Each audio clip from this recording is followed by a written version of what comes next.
In my past life, I debunked a myth on Douyin, discovering it was just duck down leaking from a cheap 99 yuan puffer jacket. Out of kindness, I plucked it off for her, only to have the entire family point fingers at me, screaming that I had severed her celestial roots. Later, with her innocent looks, she married an extremely superstitious nouveau riche, living in a villa and driving a Porsche. Yet, on her 30th birthday, she shoved me off the 180th floor of a skyscraper. It's all your fault.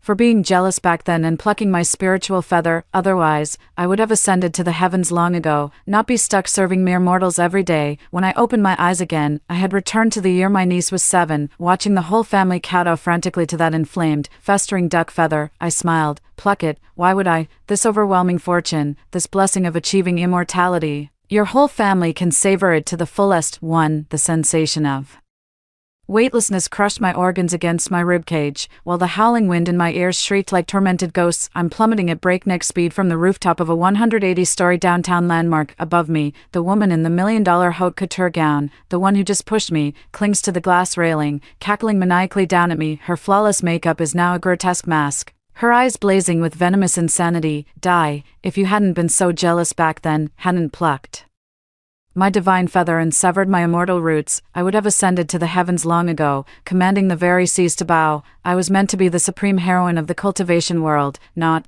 this gilded trophy wife, pandering to that vulgar, money-stinking mortal every single day. As her hysterical shrieks chase me down, my own free-falling terror is eclipsed by a single, deafening curse roaring in my mind. Has this idiot been reading too many cultivation novels? That's just a damn duck feather from a cheap 99 yuan down jacket. My name is Vesta. That crazy woman who pushed me down the stairs is my own niece, Celeste. In the winter when Celeste was 7, a single white feather inexplicably grew from the center of her scalp. My brother and sister-in-law rushed overnight to fetch the most legendary blind fortune teller from all the surrounding villages. Feeling the top of Celeste's head, the blind man trembled with excitement, threw down his cane, and dropped to his knees with a thud, exclaiming, "A crane reincarnated. This is the once-in-a-millennium destiny of the celestial crane. This girl is destined to attain enlightenment, ascend to the heavens, and become a phoenix among mortals." From that day on, my brother and sister-in-law lost their minds. They treated Celeste like a deity, even thinking her burps were divine energy escaping. But I didn't lose my mind. I remembered perfectly clearly that the night before, while scrolling through Douyin, the algorithm had just pushed me a news story. Warning, defective down jackets shedding feathers like crazy, hard quills puncture toddler's scalp causing severe infection and pus. The accompanying photo in the news story was the spitting image of the divine feather stuck in my niece's head. Seeing the inflamed, reddening skin around the base of the feather, I seized the moment while my brother and sister-in-law were in the kitchen mixing her divine nectar. I grabbed the feather and yanked it out. Celeste let out a blood-curdling shriek. Sure enough, the plucked feather had bits of bloody skin and dander at its root. It was no celestial artifact, just a cheap down jacket causing all the trouble. Because of that one pull, I became the family pariah. For 2 weeks, my brother and sister-in-law berated me to my face, calling me malicious and jealous, claiming I had callously severed Celeste's divine connection. And then, no deity ever made an appearance. Celeste's grades were abysmal. She couldn't even get into a diploma mill, but with her deceptively innocent face, my brother and sister-in-law crafted her an aura of mysticism persona,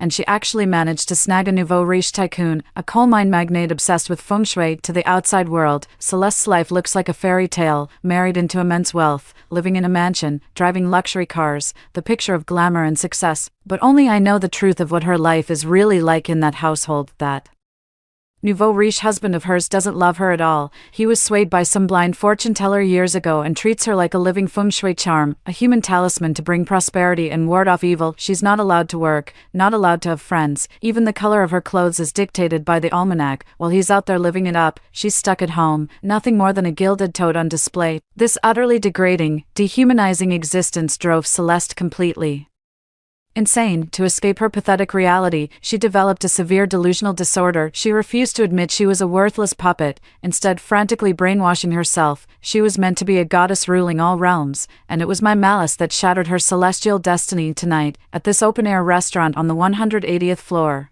a nouveau riche host had booked the entire place for a banquet to curry favor with a few major clients. Celeste was merely a prop, there to smile on command midway Through the banquet, she called me to the edge of the unmonitored terrace, then, without warning, she pushed me into the abyss. The gale-force wind cut across my face like a knife, and the bustling traffic on the ground below rushed up to meet me. In my final second, I stared fixedly at that tiny black dot above me and swore a bitter oath in my heart. If I could do it all over again, Celeste, I wouldn't touch a single damn hair on your head. I'd watch with my own eyes as your parents hoist you onto a pedestal, and then watch you spend your whole life crashing down into a worthless mess. Thud, a violent impact shattered my consciousness, and darkness swallowed me whole in an instant. A crane reincarnation, this is a crane fate, a destiny seen once in 1,000 years. A sharp, grating shout pierced my eardrums like an awl. Along with it, the pungent smell of cheap incense rushed violently into my nostrils. My eyes snapped open. I gasped for air in ragged breaths, my back soaked with cold sweat. No howling wind, no towering buildings. Before my eyes was only the dim, yellowed glow of the incandescent bulb in my old country home. The blind man was kneeling on the ground, his whole body trembling as he raised his hands. My brother and sister-in-law, flushed with excitement, were on their knees with their backsides in the air, kowtowing frantically toward the Kong, muttering, "The heavens have shown their power.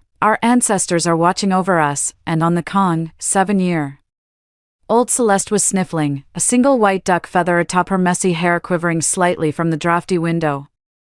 My hand hung in midair, my fingertip less than a centimeter away from that feather. "Vesta, what are you doing?" My sister-in-law caught my movement out of the corner of her eye and shrieked like a mother dog guarding her food. She lunged at me, shoving me aside. "Don't you dare touch our Celeste's spiritual root with your filthy hands. If you break it, could you ever afford to make it right?" The impact sent me stumbling back 2 steps. A sharp, genuine pain throbbing in my palms. I looked down at my hands, then up at the calendar hanging on the wall. I've been reborn. I had been reborn back to this day, the day Celeste turned 7, the very day my whole family first descended into madness. My sister-in-law was still glaring at me with fury, and my brother had risen to his feet, eyeing me with a guarded expression as if I were some unforgivable criminal. Seeing their faces, a mix of wariness and greed, I slowly withdrew my hand, which had been hovering in midair. Screw those TikTok educational videos and to hell with this savior complex. I took a deep breath. Under my brother and sister-in-law's stunned gazes, my eyes welled up, my knees buckled, and with a heavy thud, I knelt down beside the blind man. I cawed out even more loudly than my brother and sister-in-law, my voice trembling with fanatical fervor. "My God, the blind master was right. This feather is crystal clear, shimmering with a faint,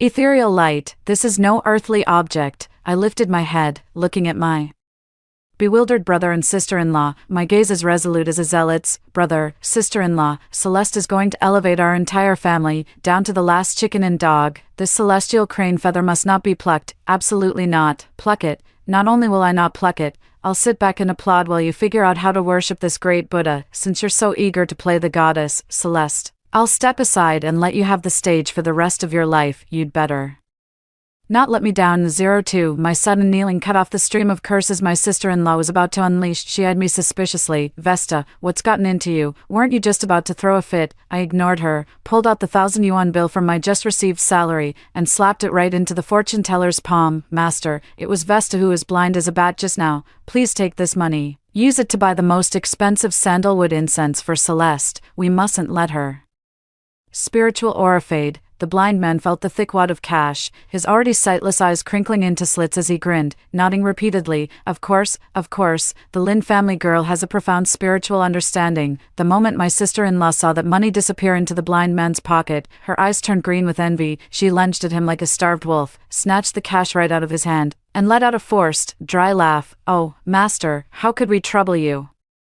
with such an errand as buying incense? I'll pick out the most expensive kind." With that, she quickly stuffed the money into a hidden pocket in her trousers. Her gaze instantly turned syrupy as she looked at me. "Vesta, dear, I knew you were a sensible one." I forced a faint smile and said, "Nothing sensible. This 1,000 yuan is the first brick in the stairway to heaven I'm building for Celeste. Climb, go on. The higher you climb now, the less sound you'll make when you come crashing down later." For the next few days, I took some leave and just stayed put in my hometown. That duck feather that escaped from the 99 yuan cheap down jacket certainly didn't disappoint in its potency. Without a proper bath or any disinfection, and with my sister-in-law covering Celeste's head every day with a grimy yellow cloth she'd scavenged from who knows where, what she called a holy cloth, it took less than a week for Celeste's scalp to become severely infected. Her once fair scalp swelled up with a walnut-sized abscess, thick, yellowish pus oozed down her hair roots, giving off a stomach-turning, rancid stench. That duck feather was still stuck, crooked and pathetic, right in the middle of the festering wound. Celeste wailed in pain all through the nights, her cries growing hoarse and ragged. That afternoon, my brother squatted in the yard, listening to the cries from inside. He took two deep, harsh drags from his hand-rolled tobacco, stubbing the butt into the dirt, his brow furrowed into a deep knot. "Wife, this won't do," he said. "Celeste's head is rotting. It's flesh and blood. What if it's some strange sickness? We should take her to the clinic in town, don't you think?" My sister-in-law was washing clothes when her hands suddenly stilled, her lips parted slightly, as if she was about to get up and fetch the health insurance card from inside. I sat in the shadows, leisurely cracking open a sunflower seed. Before the seed shell even hit the ground, bang, the courtyard gate was kicked open with a crash. One, the butcher from the village head, came barging in, sweating profusely and clutching a red envelope as thick as a brick. "Baron, is Baron home?" Fatty Wang bellowed at the top of his lungs, slamming the thick red envelope down on the stone table in the courtyard. "My daughter-in-law is pregnant. The ultrasound showed it's a big, healthy boy. I heard your family has a crane immortal child now. I've come to beg for a lock of the little immortal's hair, to ward off evil spirits for my future grandson." That red envelope was as thick as a brick, containing at least several thousand yuan. A deathly silence fell over the courtyard. My brother's gaze was glued to that red envelope, utterly transfixed. My sister-in-law clutched the red envelope tightly to her chest. The last trace of hesitation on her face evaporated instantly before that stack of bright red banknotes. She whipped her head around and slapped my brother hard on the back, spraying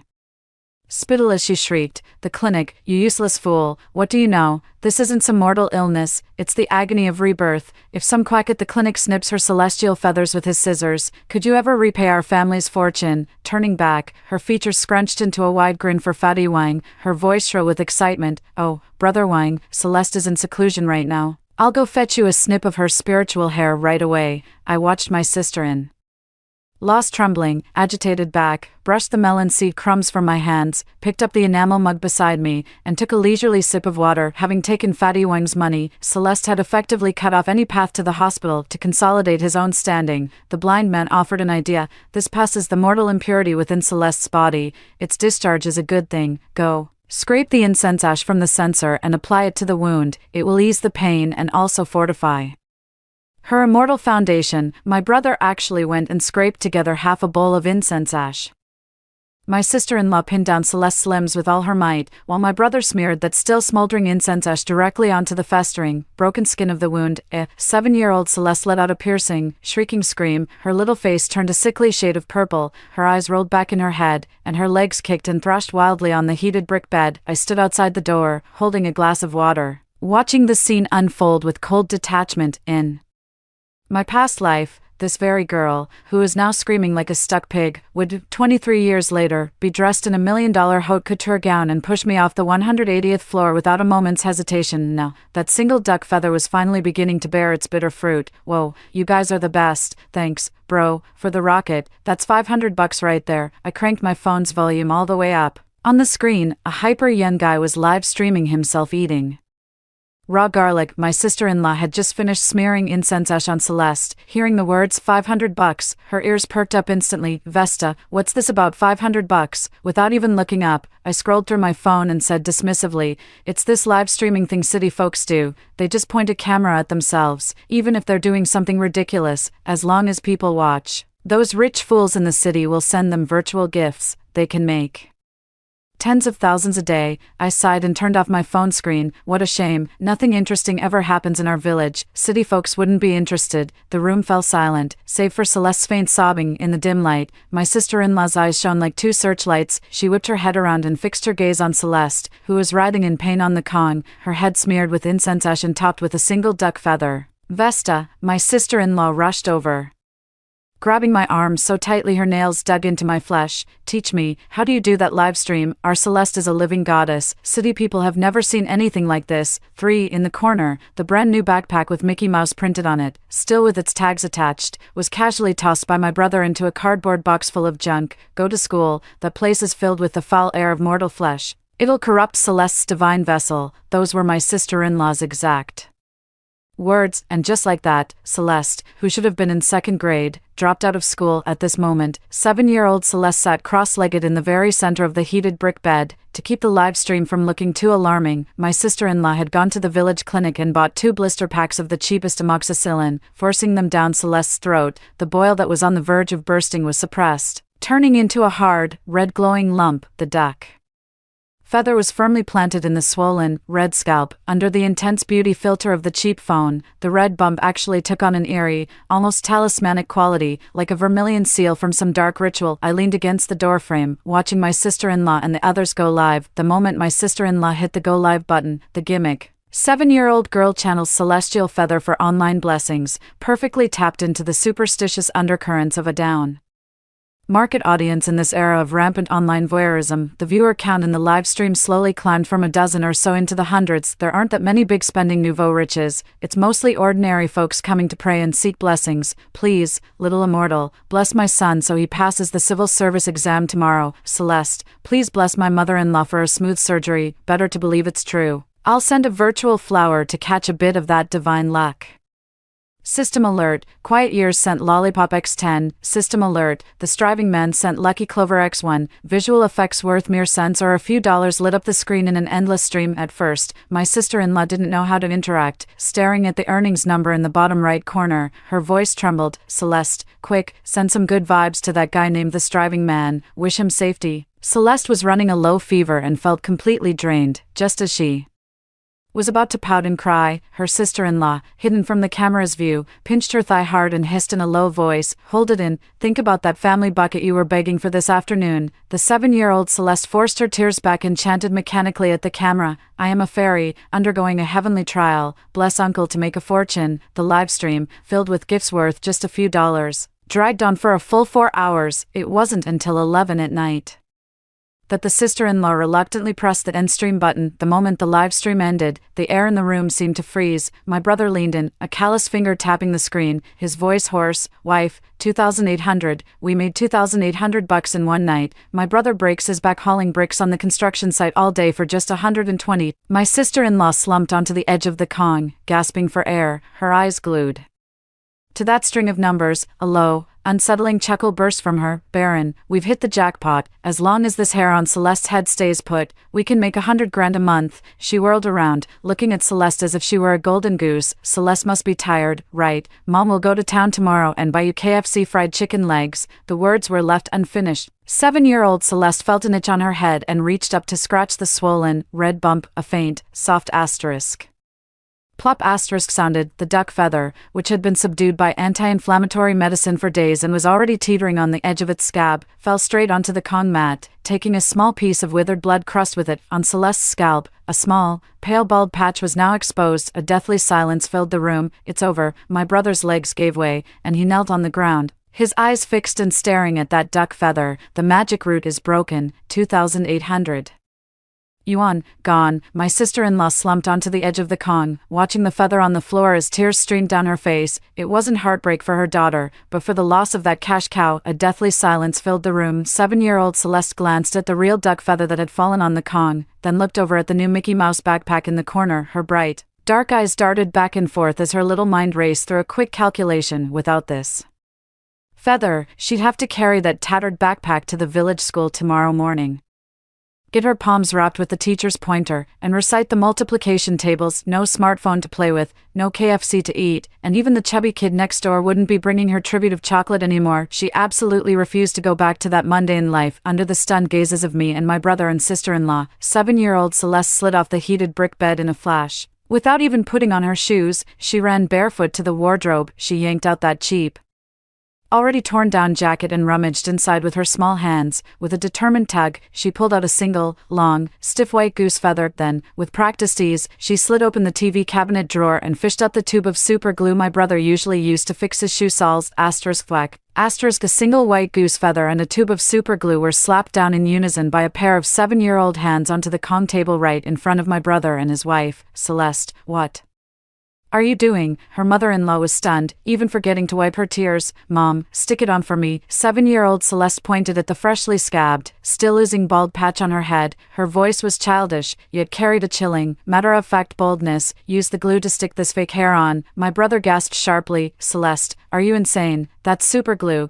It'll take a layer of skin off if it gets on your flesh. I'd rather lose skin than go to school. Celeste's voice shot up, her little face flushed with agitation. I don't want to do math problems. I want to play on my phone. I want a family bucket. I want to be a fairy. She grabbed the tube of superglue and shoved it into her sister-in-law's hand, her eyes gleaming with a greed and cunning that shouldn't belong to a child her age. Mom, didn't you all say it yourselves? As long as I have hair on my head, those suckers will send us money. Just glue it on me. Tomorrow, if anyone asks, I'll say it's my own fairy bone that grew out. If I don't tell, who's going to know it's fake? The room fell into a dead silence once more. My brother and sister-in-law stared at their 7-year-old daughter as if seeing her for the first time, but that shock lasted less than 10 seconds. Faced with the enormous profit of 2,800 yuan and the temptation of getting rich by faking it, the greed of the adult world and the malice of this 7-year-old child aligned perfectly. My sister-in Law's throat tightened with a hard swallow. She looked at Celeste's sycophantic "I know the rules, I'll cooperate" expression and suddenly burst out laughing. Good girl, such a clever girl of ours, so quick-witted. Her sister-in-law twisted open the cap of the 502 glue, and the pungent chemical smell instantly filled the air. Holding the fake goose feather, her eyes grew fanatical. Celeste, bear the pain for a moment. Mom's going to reconnect your immortal bone right now. Celeste obediently climbed onto the con and willingly leaned her head forward. As the 502 glue made contact with her scalp, the intense stinging sensation from the chemicals caused Celeste's whole body to shudder violently, and tears instantly welled up in her eyes, but she clenched her teeth on her lower lip, forcing the scream back down her throat. To avoid school tomorrow, and for the sake of being called Little Fairy, this 7-year-old girl displayed a terrifying level of endurance until the glue had completely set. Celeste eagerly snatched up her phone and switched to the front-facing camera, staring at her own reflection on the screen. Now sporting a thick, fake strand of hair on her head, she touched the hardened patch of glue. The corner of her mouth slowly curled into a strange, haughty, and triumphant smile. Mom, look, my fairy bones have healed. I stood in the dim doorway, my hands tightening slightly around the enamel mug, looking at this 7-year-old girl who proactively handed me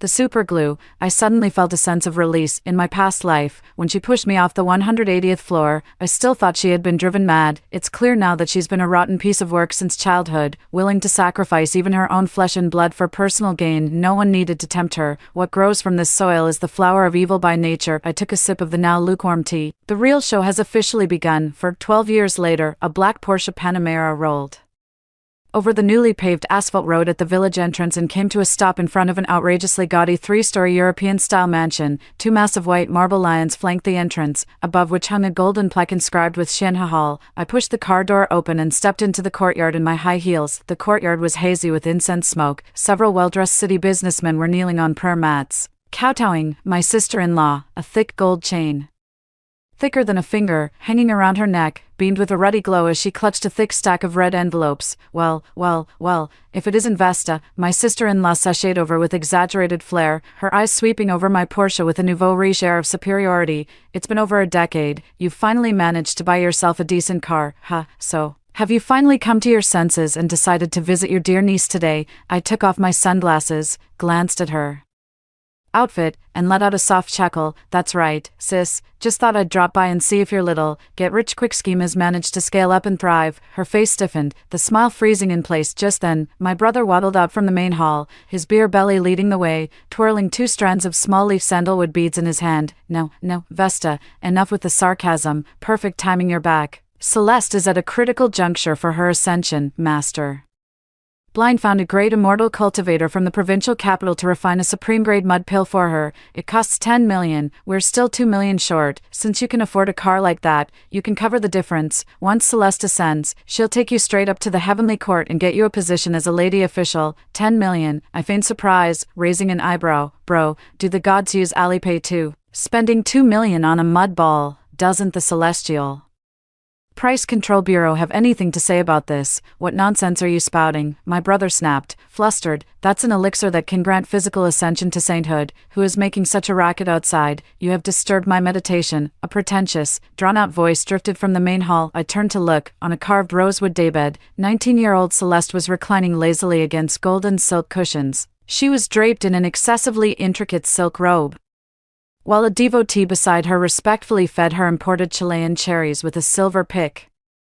For 12 years, that fake goose feather glued to her head with 502 adhesive has remained defiantly upright. The villagers' kowtows and offerings have brainwashed her into a full-blown megalomaniac. She genuinely believes she's a deity on high. To hide the revolting dead skin caused by years of glue application, her sister-in-law spent a fortune to have a pure gold hairpiece with kingfisher feather inlay crafted for her. It clamps down tightly over that patch of scalp, allowing only the white feather to show. Celeste spat out a cherry pit. She looked over my outfit with an expression of supreme arrogance, as if regarding an insect, and began to speak in an affected drawl. Vesta, you reek too much of the mortal world's filthy lucre. Hand over all the money you've brought as an offering to me. Consider it your chance to accumulate merit. Once I take the foundation establishment pill in the coming days and ascend, I shall naturally ensure your lifelong safety. Look at this illiterate woman, who never even attended first grade and can't write her own name, dressed in a cheap chiffon dress, having the audacity to talk about bestowing enlightenment upon me. I couldn't help but let out a soft chuckle, clicking my heels. I walked step by step to the daybed.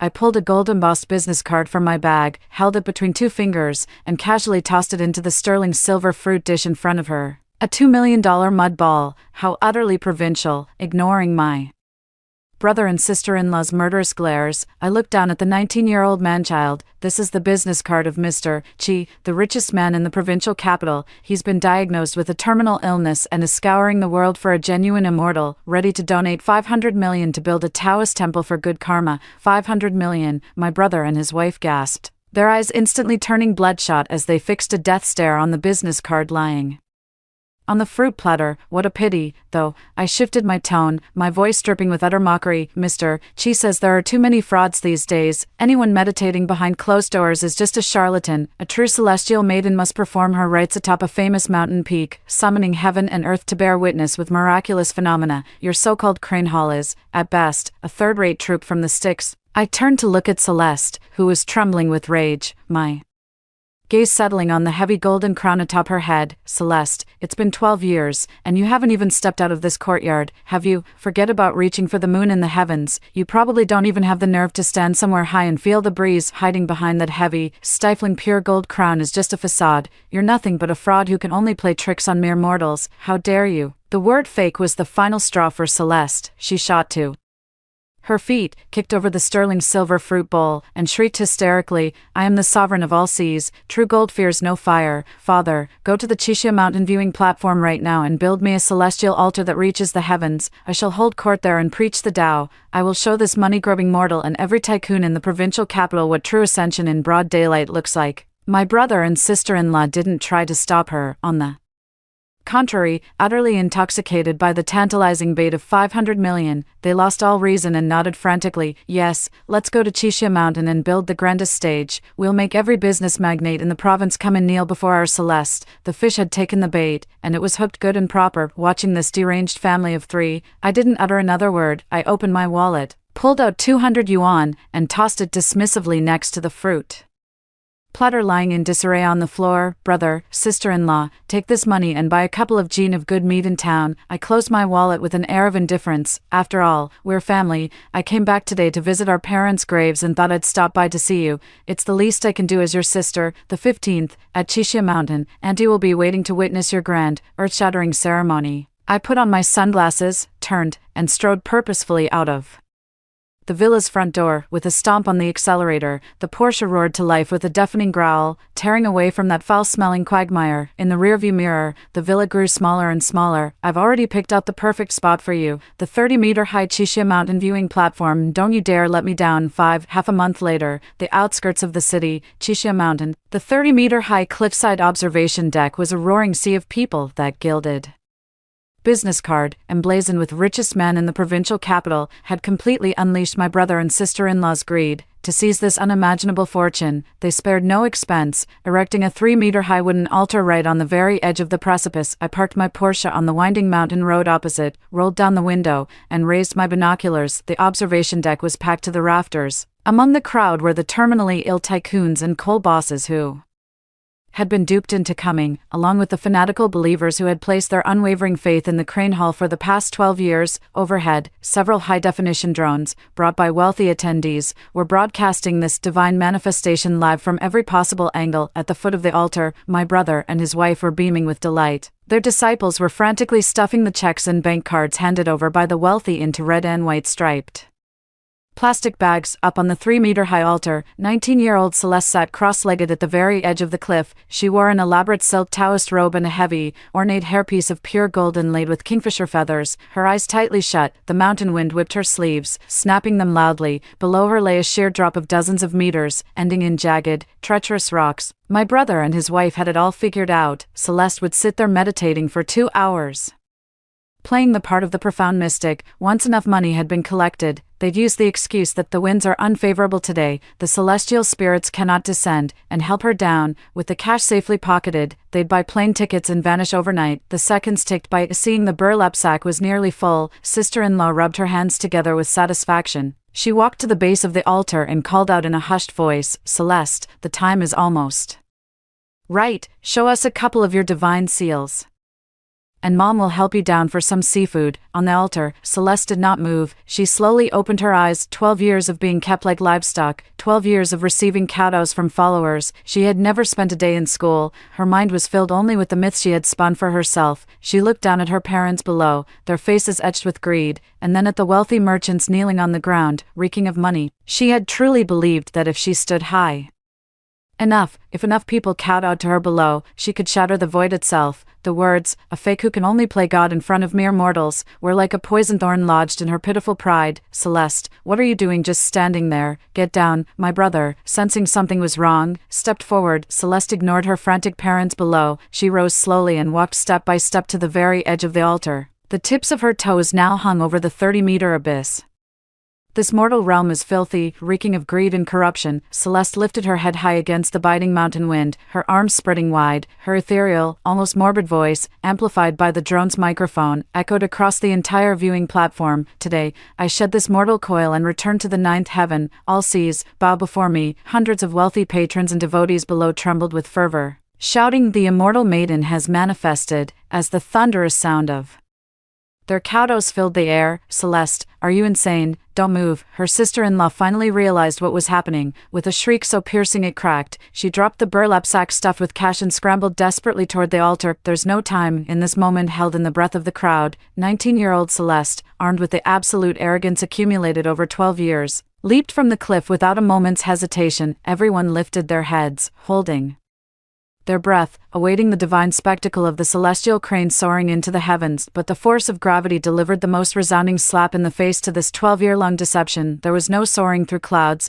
no sudden flash of golden light. Celeste plummeted straight down like a heavy sack of garbage. Thud, crack, a sickening, muffled thump, interwoven with the crisp sound of snapping bones, rose clearly from the rocks 30 meters below. A deathly silence fell upon the viewing platform. My sister-in-law rushed to the cliff's edge, peered over, and then her eyes rolled back as she collapsed in a dead faint. My brother's legs gave way, dropping him to his knees, his trousers instantly soaked through. Sitting in the car, I calmly lowered the binoculars. At the base of the cliff, Celeste's legs were broken in a grotesquely twisted, unnatural angle. Jagged white bone fragments pierced through her silk robe, and blood instantly stained the rocks crimson. She wasn't dead. Agonizing pain wrenched a piercing, animalistic shriek from her throat, and then, the most devastating moment unfolded. The violent impact sent the 2-pound solid gold headdress flying right off Celeste's head. It landed with a clang and rolled into the undergrowth. Stripped of the crown's cover, the secret Celeste had kept hidden for 12 years was laid completely bare under the sun, on the patch of dead, necrotic, and hyperplastic scalp, scarred with red veins and festering sores. From years of applying industrial-strength glue, a single, crude fake goose feather lay tilted at a ridiculous angle. The layers of yellowed adhesive residue at its base were magnified for all to see by the high-definition drone cameras hovering overhead. On the big screen of the observation deck, that disgusting glue scar was clearly visible. "Is that glue?" In the crowd, a boss standing closest to the screen was staring, his eyes practically popping out of his head, using 502 glue to stick on Fake hair, god damn it, they're frauds. The silence was completely shattered. The wealthy individuals who had just been piously kowtowing, having been swindled out of tens and hundreds of millions, instantly saw red. Scammers, give us our money back, spit out my life savings. Dozens of bodyguards and furious devotees charged at my brother and his unconscious wife like rabid beasts. The burlap sack was torn open, sending a blizzard of banknotes and checks swirling in the wind, followed by a hail of fists and leather shoes. I took out my phone and dialed 110. Hello, officer. There's a massive feudal superstition scam happening at the Chishia Mountain Lookout. The amount involved is huge, and it's triggered a large-scale stampede and brawl. Yes, someone's also jumped off the cliff. The situation is out of control. You need to get here fast. I hung up. I could hear the faint wail of police sirens from the opposite cliff,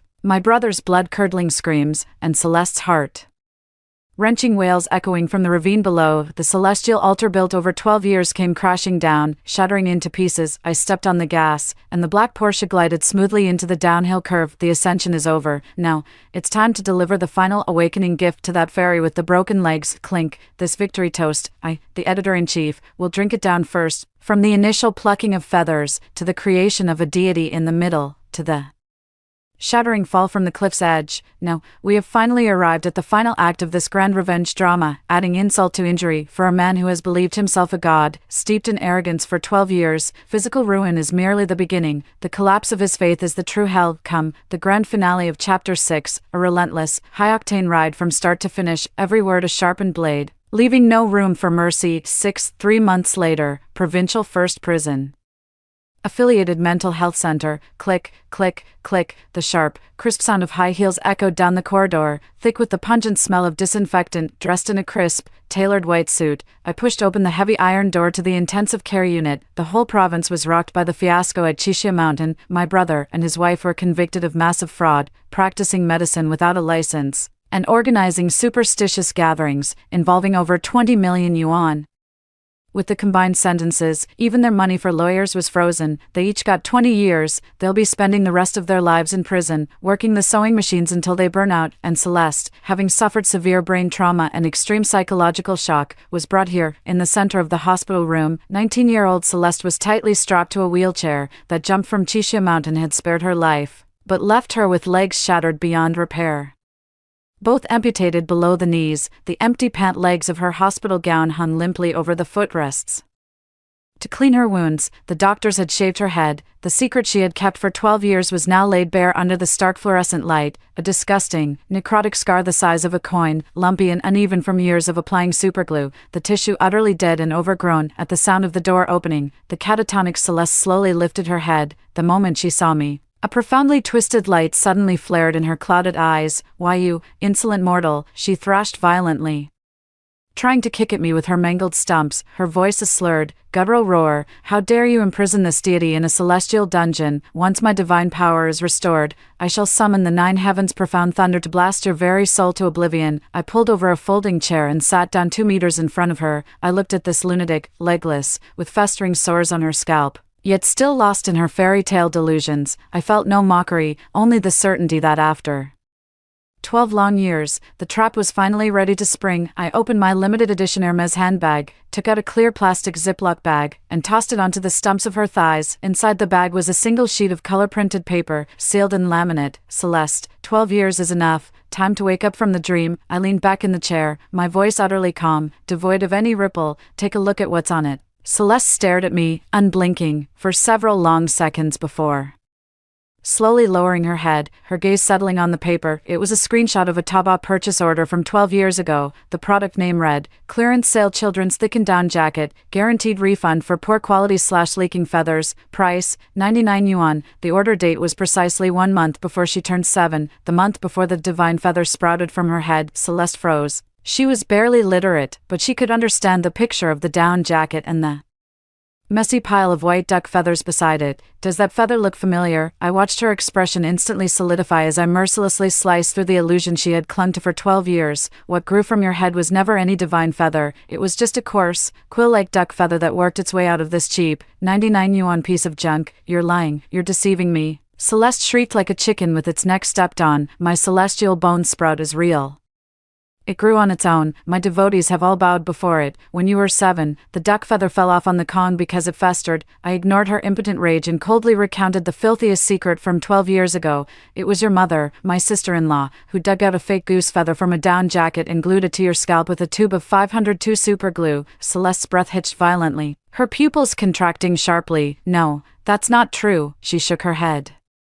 Frantically, her gaze beginning to glaze over, I rose to my feet, leaned down, and stared into her eyes with overwhelming pressure, pronouncing the verdict on her life, word by deliberate word. Celeste, you were never the mistress of the myriad seas, you're just a charlatan who willingly conspired with your parents, using these cheap tricks to deceive people. You could have lived as an ordinary mortal, grown up safely, gone to school, found a job, gotten married, even married into wealth, but your parents' greed and your own pathetic vanity made you hand over that tube of glue yourself. I reached out, pointing at the ugly scar on her scalp and her empty pant leg from a distance. You threw your own life away, all to skip school, all to hear people call you a fairy. You're no immortal, you're just a pathetic cripple who can't even recite the multiplication table. The sheer cognitive dissonance finally shattered Celeste's psyche completely. 12 years of pride, 12 years of lies. In that moment, they were flayed to the bone, exposing the raw, bloody absurdity of reality. She finally understood why she couldn't fly. She wasn't undergoing a trial, she was just a laughingstock, an imbecile. Celeste let out a scream of pure, unadulterated agony. She clutched her bald head with both hands, frantically clawing at the festering glue scar on her scalp,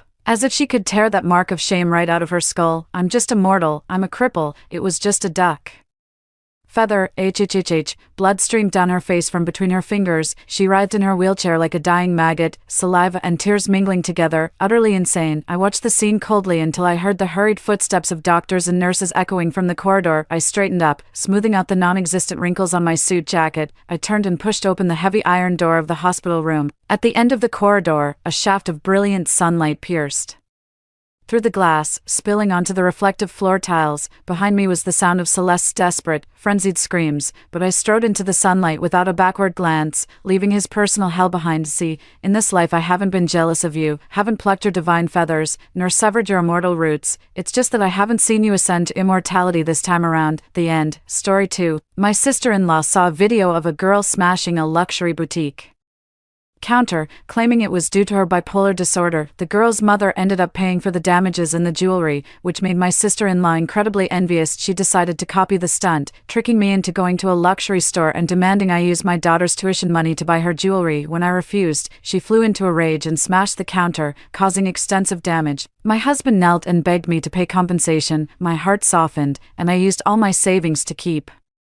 my sister-in-law out of prison, but she ended up resenting me after being exposed online and suffering cyberbullying. She pushed me off the balcony to my death, used my death certificate to inherit all my family's assets, and abandoned my daughter after forcing her to drop out of school. When I opened my eyes again, she was asking me to go luxury shopping with her. I told my husband, let's get a divorce first, so my taking out a loan to buy luxury goods for your sister won't involve you, sis. I heard Jade got into an international school and needs 100,000 yuan up front for tuition. You've already saved that much. My sister-in-law leaned against our bedroom doorframe, half in and half out, making sure the whole family could hear her. My mother-in-law, who was filming a video in the living room with heavy beauty filters, heard the commotion and came running over, her face crinkling with excitement. I sat on the bed in a daze, clutching a few changes of clothes for my daughter Jade, ready to stuff them into the suitcase. I had been reborn. An inexplicable wave of grief and rage surged from the depths of my heart, as waves of pain washed over my entire body. In my previous life, my sister-in-law had pushed me off the balcony in front of the whole family. Every bone in my body was shattered, the agony so unbearable I wished for death. My mother-in-law stopped my husband Troy from calling 911, telling him that saving me would mean financial ruin for them. If I died, she said, my property and savings would all be under their control. Troy hesitated. The face looking down at me was filled with grim resolve. I ran my hands over my arms, feeling the unbroken skin and intact bones beneath. Not a single injury. This wasn't a dream, it was a rebirth. Hey sis, why are you spacing out? I'm talking to you. Huh, what did you say? I snapped back to reality, casting a cold glare at my sister-in-law. I said, since you've got 100 grand now, you should be nicer to family. Look at my bare neck. Everyone at school laughs at me. I am an A+ Prestigious university, you know. How about we go check out Tiffany's? All the socialites are wearing their jewelry these days. Oh come on, Jade's mom, you should treat your sister-in-law better. After she graduates and marries into wealth, won't Jade benefit too? Her aunt would never neglect her. Honey, investing in my sister is a sure bet. Look how ambitious she is. Attending that private university where everyone comes from money. Just last week I saw her getting dropped off in a luxury BMW. My husband and mother-in-law chimed in with glowing faces, as if my sister-in-law had already made the family overnight millionaires. I scanned the room in disbelief. Wasn't this house supposed to be mine 6 months ago?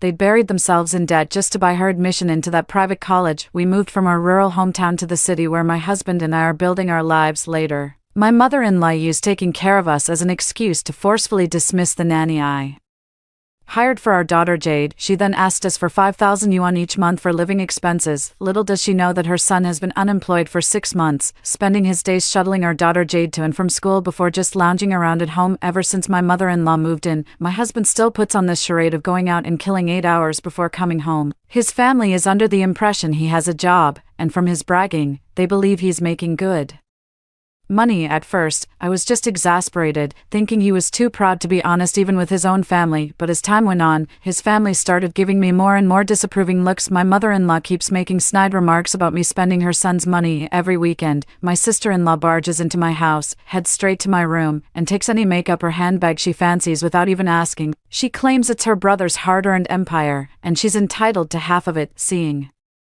that I didn't respond, my sister-in-law hesitated to push further, not wanting to cause a scene. Forcing a smile, she plopped right down on my daughter Jade's clothes and clung to my arm, whining like a child. The moment she touched me, the terror of being pushed down the stairs by her in my past life came rushing back. I yanked my arm away as if shocked by electricity, leaped aside, and yelled, "Get your filthy butt off my daughter's clothes." My usually gentle demeanor made my sudden outburst all the more startling, leaving the whole family shocked. My sister-in-law couldn't hide her fear as she hesitantly got up from the bed, then looked pitifully at my husband Troy. "Brother, your wife has 100,000, but she won't even spare me 10,000. That tea family necklace only costs 10,000. It's not like I'm asking for the full 100. Oh, Jade's mom, what are you shouting for? You scared me. Your sister-in-law only wants 10,000, not the entire 100. Besides, half of that 100,000 belongs to my son." Exactly. It's not even clear if my brother earned all that money himself. Taking 50,000 for myself is more than reasonable. My mother-in-law and sister-in-law were fanning the flames from the sidelines, their faces as thick as a fortress wall. To my surprise, even my husband Troy thought we shouldn't spend the entire 100,000 on our daughter. Seeing his hesitant expression, my heart sank instantly. Living a second life, and this wretched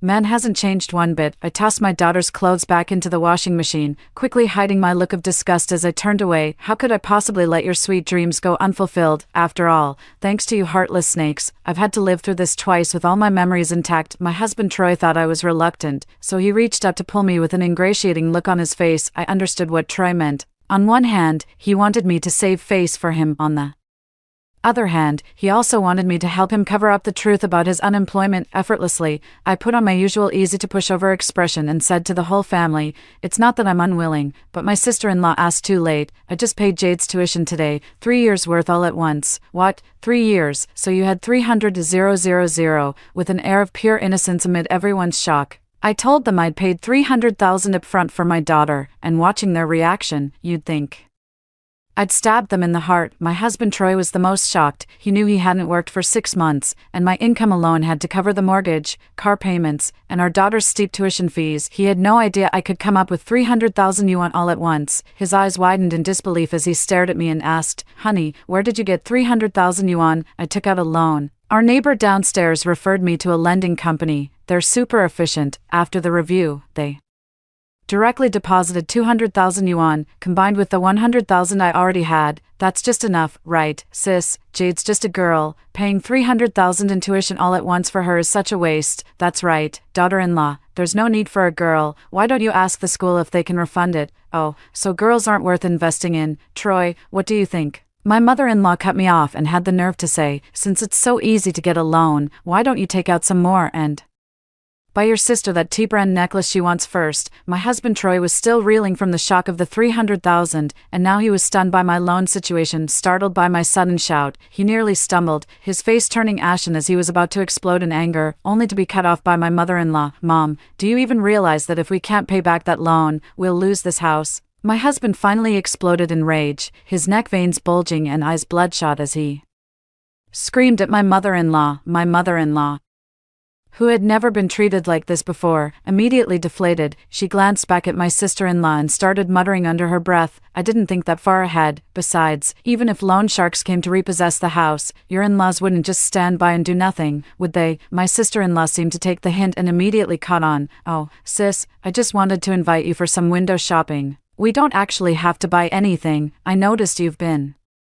completely worn out lately with all the stress over Jade's schooling. I put on a hesitant expression and glanced at my husband Troy before speaking again. Well, if it's just casual browsing, then let's go. But just so you know, my pockets are seriously empty. My mother-in-law was convinced that since I dared to take on such a huge financial burden, my family would definitely step in to help. After all, he only married me to get his hands on my family's assets, since I'm the only child. But my husband was still uneasy. He never expected someone as cautious as me to fall for a private lending scheme. He put on a smile and offered to drive us there himself. When my mother-in-law heard we were actually going to the mall, her dull, sunken eyes darted around, and she insisted on tagging along to see what the fuss was about. She took the opportunity to hint that I should buy her a necklace too.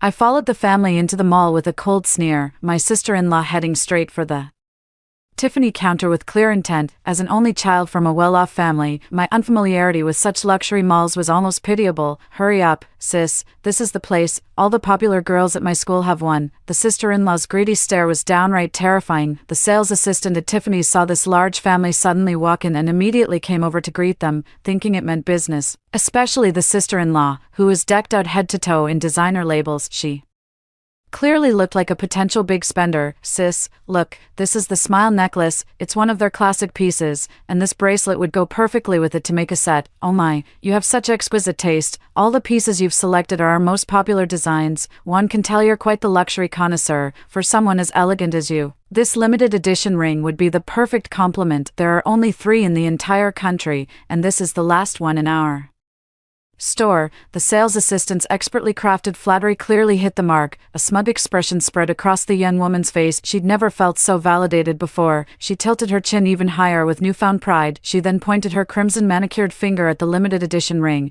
instructing the sales assistant to bring it out for her to try on. The sales assistant hesitated slightly, feigning uncertainty as she began. My apologies, miss. This is a limited edition item, so I'll need to check your membership points first. My sister-in-law was taken aback. She never expected there to be requirements just to make a purchase. Do you have any points, sis? Ugh, why am I even asking? You've never even set foot in this mall before. Her anxiety was starting to reveal her true colors. She didn't even stop to consider who'd be footing the bill later, her disdain for me written plainly across her face. Miss, I'm sorry, but if you don't have the points, I'll have to show this limited edition ring to another customer. Someone over there is ready to purchase it. The saleswoman realized the young lady didn't have enough points and figured she probably couldn't afford it anyway. What's the big deal about points? How do we earn them? We'll start earning them right now. Seeing the saleswoman turn to help another customer, the mother-in-law felt her chance slipping away. Convinced she'd be footing the bill today, she quickly spoke up. Oh, absolutely, of course, this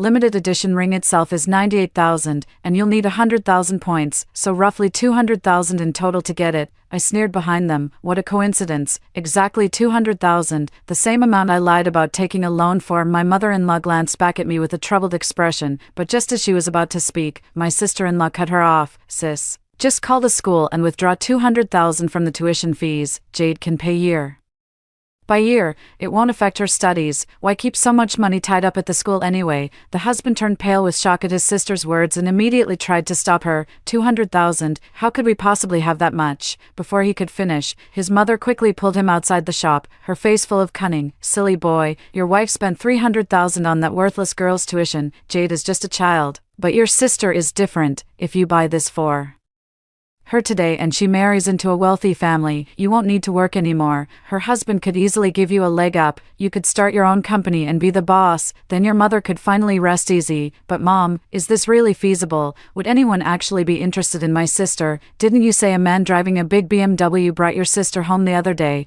If he can afford a BMW, what's the big deal about him setting up a company for you? In my mother-in-law's eyes, the most luxurious car in the world is a BMW. She doesn't recognize any other brands, considering them all cheap cars. My husband was initially reluctant to agree, but when he heard he wouldn't have to work a regular job and could be the boss, he started to waver. But $200,000 of Jade's tuition came from private lenders. If we can't pay it back, our whole family will be thrown out on the streets. Silly boy. Your in-laws will step in. They'll help you pay off that $200,000 too. Go on, talk to your wife and get that money returned. Your sister is our family's future. Her husband was skeptical and hesitated to move. Seeing her son waver, the mother-in-law piled it on, pounding her chest as she vowed, if I hadn't stopped you from marrying that worthless girl from our village, would you have gotten the city girl, an only child, handing you a house and car for free? Sure, she can't bear you a son, but her family's money will all be ours someday. Don't you trust your own mother? Hearing his mother's words,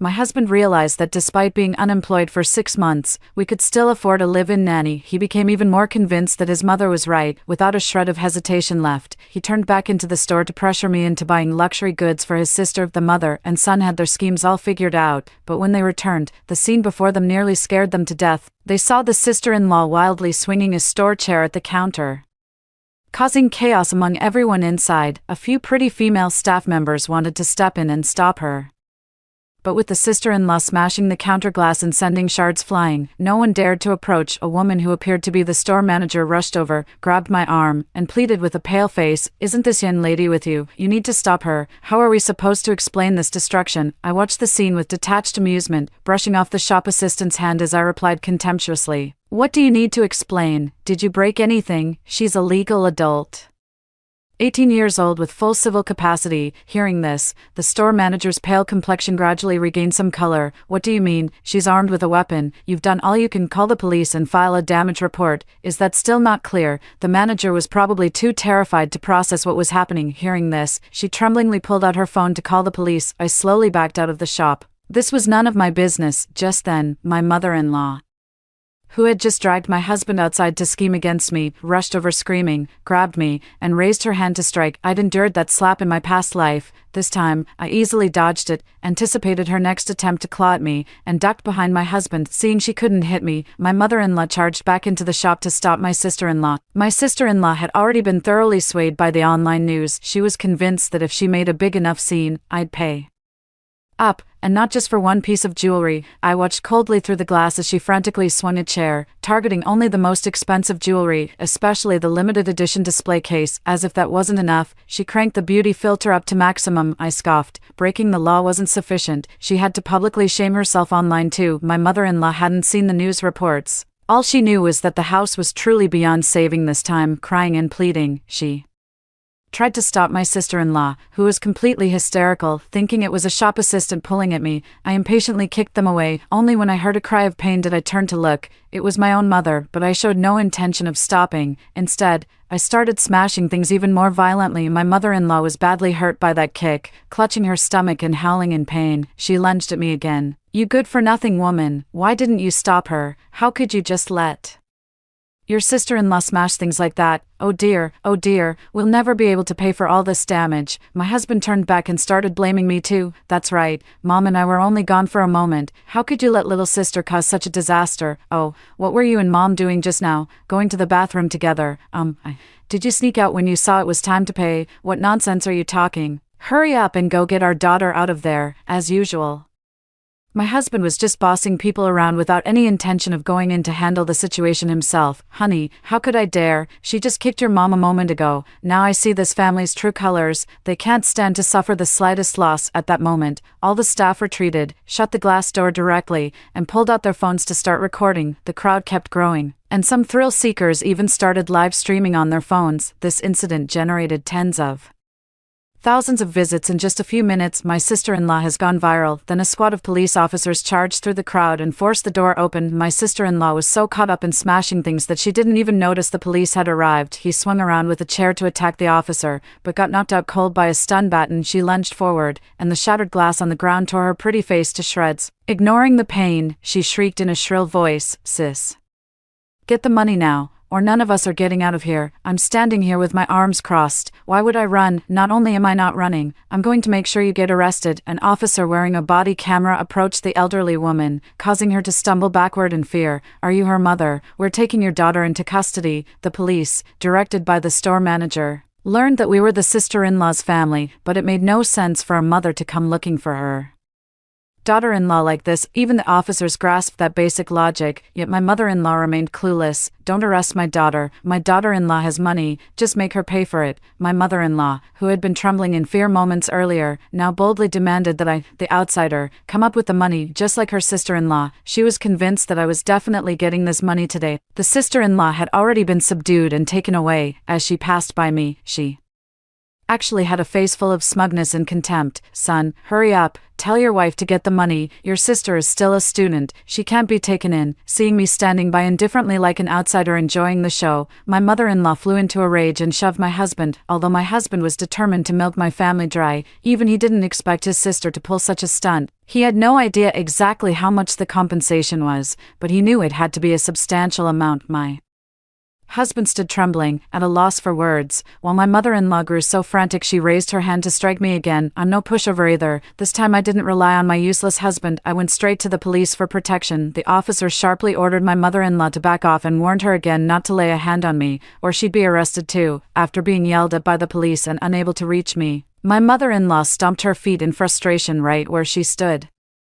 "Mom, how much will the compensation be? They still need to assess the damages. Even the police don't know. How am I supposed to get the money?" "Probably. Stop beating around the bush. Just spit it out." Seeing my hesitation, my mother-in-law lunged at me again, flailing her arms like a madwoman. The officer swiftly twisted her arm behind her back in one fluid motion, writhing in pain. She started whimpering and begging for mercy. "I won't do it again. Officer, please let me go. I swear I've learned my lesson." "Mom, the compensation amount is substantial this time. We'll probably have to sell the house." "Sell the house? Oh heavens, my retirement home, gone just like that." I scoffed inwardly. To any observer, you'd think my mother-in-law had bought us that house herself. "Mom, let's hurry back home to discuss selling the house." I noticed the crowd growing larger, with many live streamers now pointing their cameras directly at us. I had no desire for internet fame. At all costs, I needed to lure that despicable person home first to carry out my plan.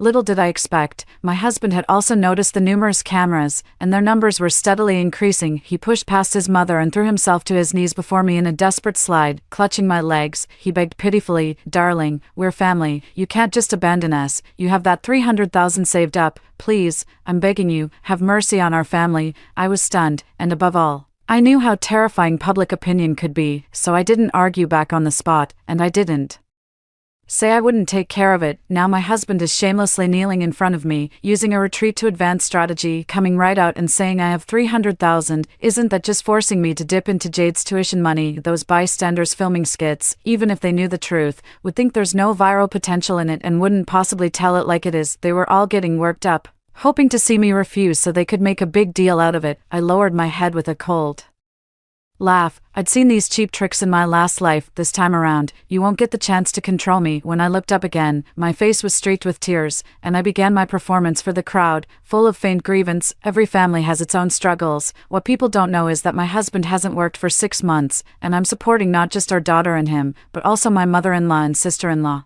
I'm not embarrassed to admit, forget about 300,000 yuan. I don't even have 300 yuan to my name right now. My sister-in-law dragged me to this luxury store to shop when I couldn't afford anything.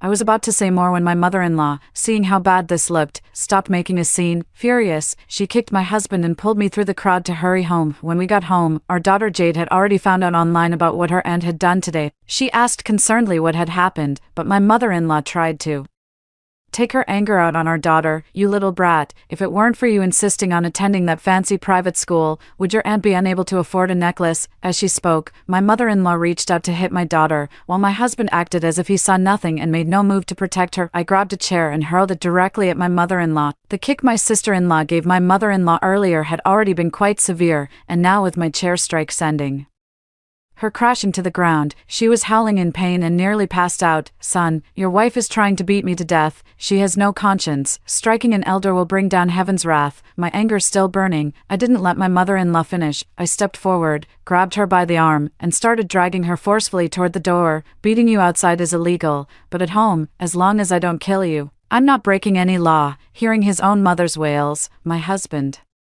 couldn't stay put any longer. He put down his phone and rushed over to hit me. In my past life, this was a regular occurrence. Anticipating his move, I grabbed another chair and smashed it directly onto my husband's head. Blood immediately started streaming down from my husband's scalp. Our daughter Jade was terrified by my actions, but she didn't cry. Instead, she came over to check if I was hurt. All these years, my mother-in-law and husband have been ganging up on me, and my daughter Jade has witnessed it all. What's more, Jade earned her spot at that private school through her own hard work and achievements. Now that grandma and dad are putting up all these obstacles over tuition, she's starting to resent them. But given how timid I've been, Jade doesn't dare stand up to them either. Now that I've been given a second chance at life, I'm not just fighting for myself, I'm setting an example for my daughter. My mother-in-law was absolutely heartbroken seeing her son bleeding. She immediately rushed over to check his wound. My husband grimaced in pain, clutching his wound and cursing under his breath, but he didn't dare step forward. After years of marriage, this was the first time he'd witnessed me fight back, and I didn't hold back. I went straight for the jugular, leaving him too stunned to retaliate. What, are you trying to beat me to death and pocket my inheritance? Too bad, I had my will notarized yesterday. When I die, everything goes to my parents, not even Jade gets a cent. Let's see you try to touch it. What, a will? Why would you need a will now? My husband stared at me in stunned disbelief. Exactly, daughter-in-law. Huh, you're so young. I haven't even thought about making a will at my age, and here you are drafting one already. My mother-in-law's expression shifted instantly, learning I'd not only made a will but had it notarized. She knew the game was up and quickly put on an ingratiating smile. My face darkened as icy coldness settled deep in my heart. How old do you think I am? I was killed by you at this very age in my past life. Mom, you didn't contribute a single penny to our marital home, yet you keep demanding control over my property. How could I not draft a will? That will of yours is invalid anyway. This house is marital property, my son owns half of it. Exactly, honey, didn't your parents buy this house for our marriage? That means I have rights too. I couldn't help but laugh at the sheer audacity of this shameless mother-son duo. Oh, so you actually remember my parents bought this place. That's why we had the property legally notarized with a lawyer before my marriage. This house has absolutely nothing to do with your family. My mother-in-law immediately collapsed on the floor in hysterics, pounding her thighs while screaming curses. You shameless whore. First you give birth to a worthless girl, now you're stealing my retirement home. Son, beat this bitch to death right now. My mother-in-law was screaming hysterically, spewing a stream of profanities, deliberately directing her voice toward the door as if she wanted all the neighbors to hear. Just then, my husband's phone rang. He rushed into the bedroom to take the call and came out after a brief conversation. As if snapping out of his rage, he suddenly calmed down. Ignoring the injury on his head, he approached me with an ingratiating tone, speaking softly and sweetly. Honey, you're right, this house is yours, and of course, your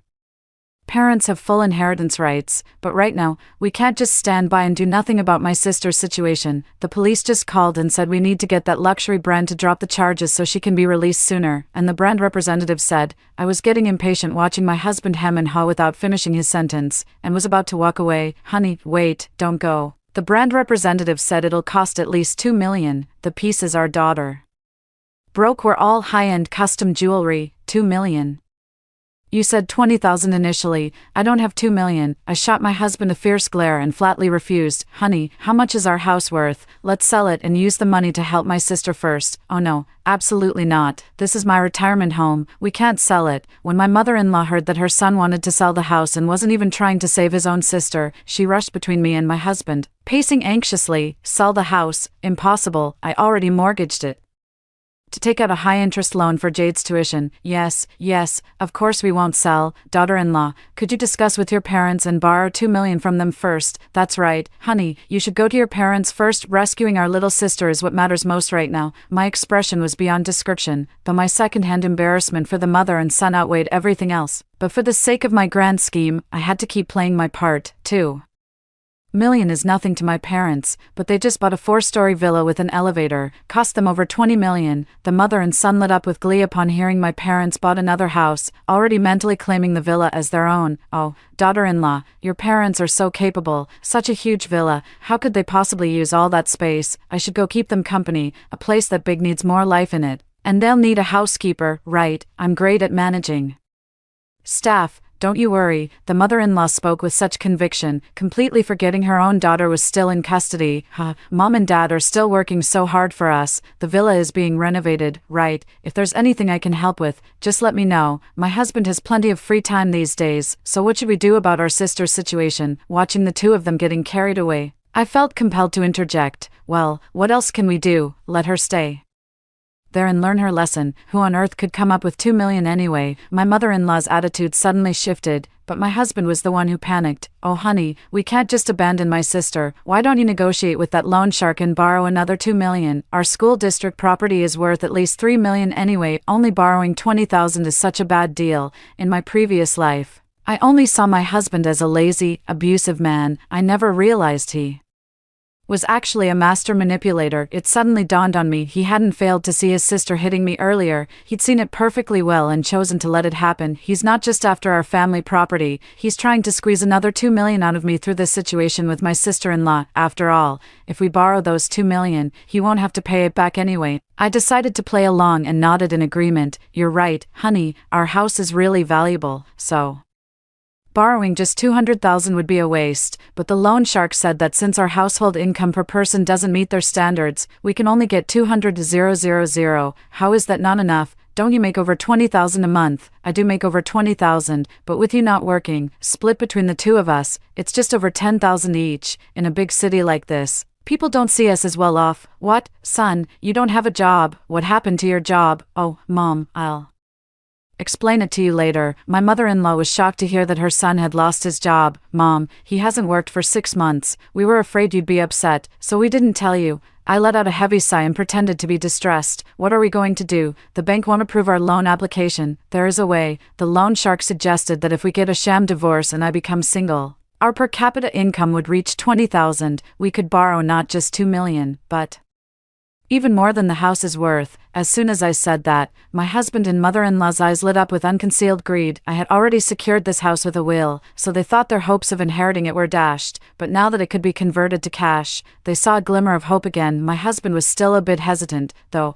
after all, my parents had just bought a villa, and he had long wanted to get his hands on it. Darling, you saw it yourself, my parents bought that new villa specifically for Jade's schooling. They said since our daughter is attending such an expensive school, she needs a luxurious home to avoid being looked down on. But if they find out about your sister's situation now, they'll be furious and will probably look down on your whole family, so we can forget about the villa. I deliberately piled it on thick, feigning distress. My husband lowered his head in thought but couldn't find any flaw in my words. After all, when consumed by desire, people lose their ability to judge clearly. Oh come on, son, this is just a temporary divorce. Once we rescue your sister, we can always remarry, right, dear daughter-in-law? Of course, Jade's already grown up. It's not like I'd run away. I would never leave this family. I would never leave this family with my mother-in-law's help. We rushed to the Civil Affairs Bureau with all our documents and managed to finalize the divorce just 1 minute before closing time. The next second, I immediately dialed the emergency number. I reported an illegal break-in, and my mother-in-law and husband were forced out. My mother-in-law thought I was just putting on a show for the loan sharks. She was still asking for the address of our villa, planning to move in overnight, but Troy finally realized I had burned my bridges and had no intention of staying with him. I won't even meddle in my sister-in-law's affairs anymore. Then he furiously reached out and choked me, staring at me with murderous intensity. After the arriving officer's loud warnings went unheeded, he swiftly executed a shoulder throw, sending Troy crashing onto the stone steps of the complex. I heard the sickening crack of breaking bone. My mother-in-law rushed to help her son, pleading loudly, "Officer, this is just a marital spat, nothing to worry about." I pulled out my freshly issued divorce certificate and waved it before the police. We're complete strangers now, no relation whatsoever. The police emphasized that even between spouses, intentional harm carries legal consequences. Don't let deception cloud your judgment. Every day beaming with joy, I walked toward the real estate agency with my arm around my daughter Jade. I'm selling this apartment to move with my precious daughter into my parents' multi-million-dollar mansion. Forget about youthful talents and handsome appearances. Forget about childhood sweethearts and innocent bonds. Troy, all those years you terrified me, but I've healed now. Go to hell. The next time I heard about my ex-husband's family was in a short video. A woman copied a viral news story by trashing a luxury store. Now she's facing massive compensation and jail time. Her mother went live online playing the victim, begging viewers for gifts to pay the store, but got banned after performing vulgar dances. I was enjoying the feast my parents had prepared, laughing uncontrollably while scrolling through my phone. Jade showed me the notification on her phone, announcing she'd won first prize in the competition, and our whole family beamed with even greater joy. As I scrolled down, a strikingly familiar figure suddenly appeared on the live stream. It was Troy, with beauty filters maxed out to the point he looked like an alien, but I recognized him instantly. He was live streaming, sweet-talking wealthy older women into sending him gifts. Only 2 people in the live stream. When the world goes completely mad, it starts to make sense. I put down my phone, served my parents more food, and poured my daughter a drink. How wonderful, I'm alive. Surrounded by the people I love most, my dad mysteriously pulled out 2 blue bags, and I immediately recognized them as the iconic packaging from that luxury brand Tiffany & Co. Before I could even ask what was going on, my mom opened the boxes to reveal 2 dazzling diamond necklaces. Mom, Dad, this is real jewelry. That's right, my dear, one for you, and one for your daughter. The women in our family deserve nothing but the finest things. Suddenly it dawned on me, and I cautiously began to ask, Mom, Dad, you already know, of course, your in-laws scandal made the news. How could we not know? You must be furious. The man you tried to stop me from marrying ended up destroying me. My dear daughter, having you back safe with us now, and our precious granddaughter here too, that's all that matters. I pretended to focus on my meal, but tears were already streaming down uncontrollably. My parents knew everything all along, and have been my unwavering support through it all. Story 2. In the bitter cold apocalypse, I retaliated against those who fawned. During a cataclysmic blizzard, a school beauty died tragically in a subway accident while on her way to the postgraduate entrance examination. That very night, my boyfriend kicked me out of our rented apartment. If you weren't so jealous, Scarlett wouldn't have died. I sought help everywhere, but the heavy snow had sealed off the city, making rescue impossible, and I froze to death. In my second life, I returned to the day my boyfriend planned to have the school beauty move into the 1-bedroom I rented. This time, I didn't object. Very well, let's all live together. Later, I found myself living in a supermarket, eating Christmas roast chicken, while the scoundrel accused me of being indifferent to others' deaths. He didn't know that this relentless blizzard was just the beginning of the end, and letting him die was just my beginning. The day I died, the snowflakes pierced my bones like knife tips. In -50-degree weather, I knocked on door after door along the streets, begging someone to take me in, because my boyfriend Logan had furiously shoved me out of our apartment. I couldn't understand. Logan and I were childhood sweethearts, and we had made our relationship official in our first year of college. For over 20 years, both my parents and I had taken great care of him. But what about him? He had promised our parents to take good care of me, yet he pushed me out into certain death.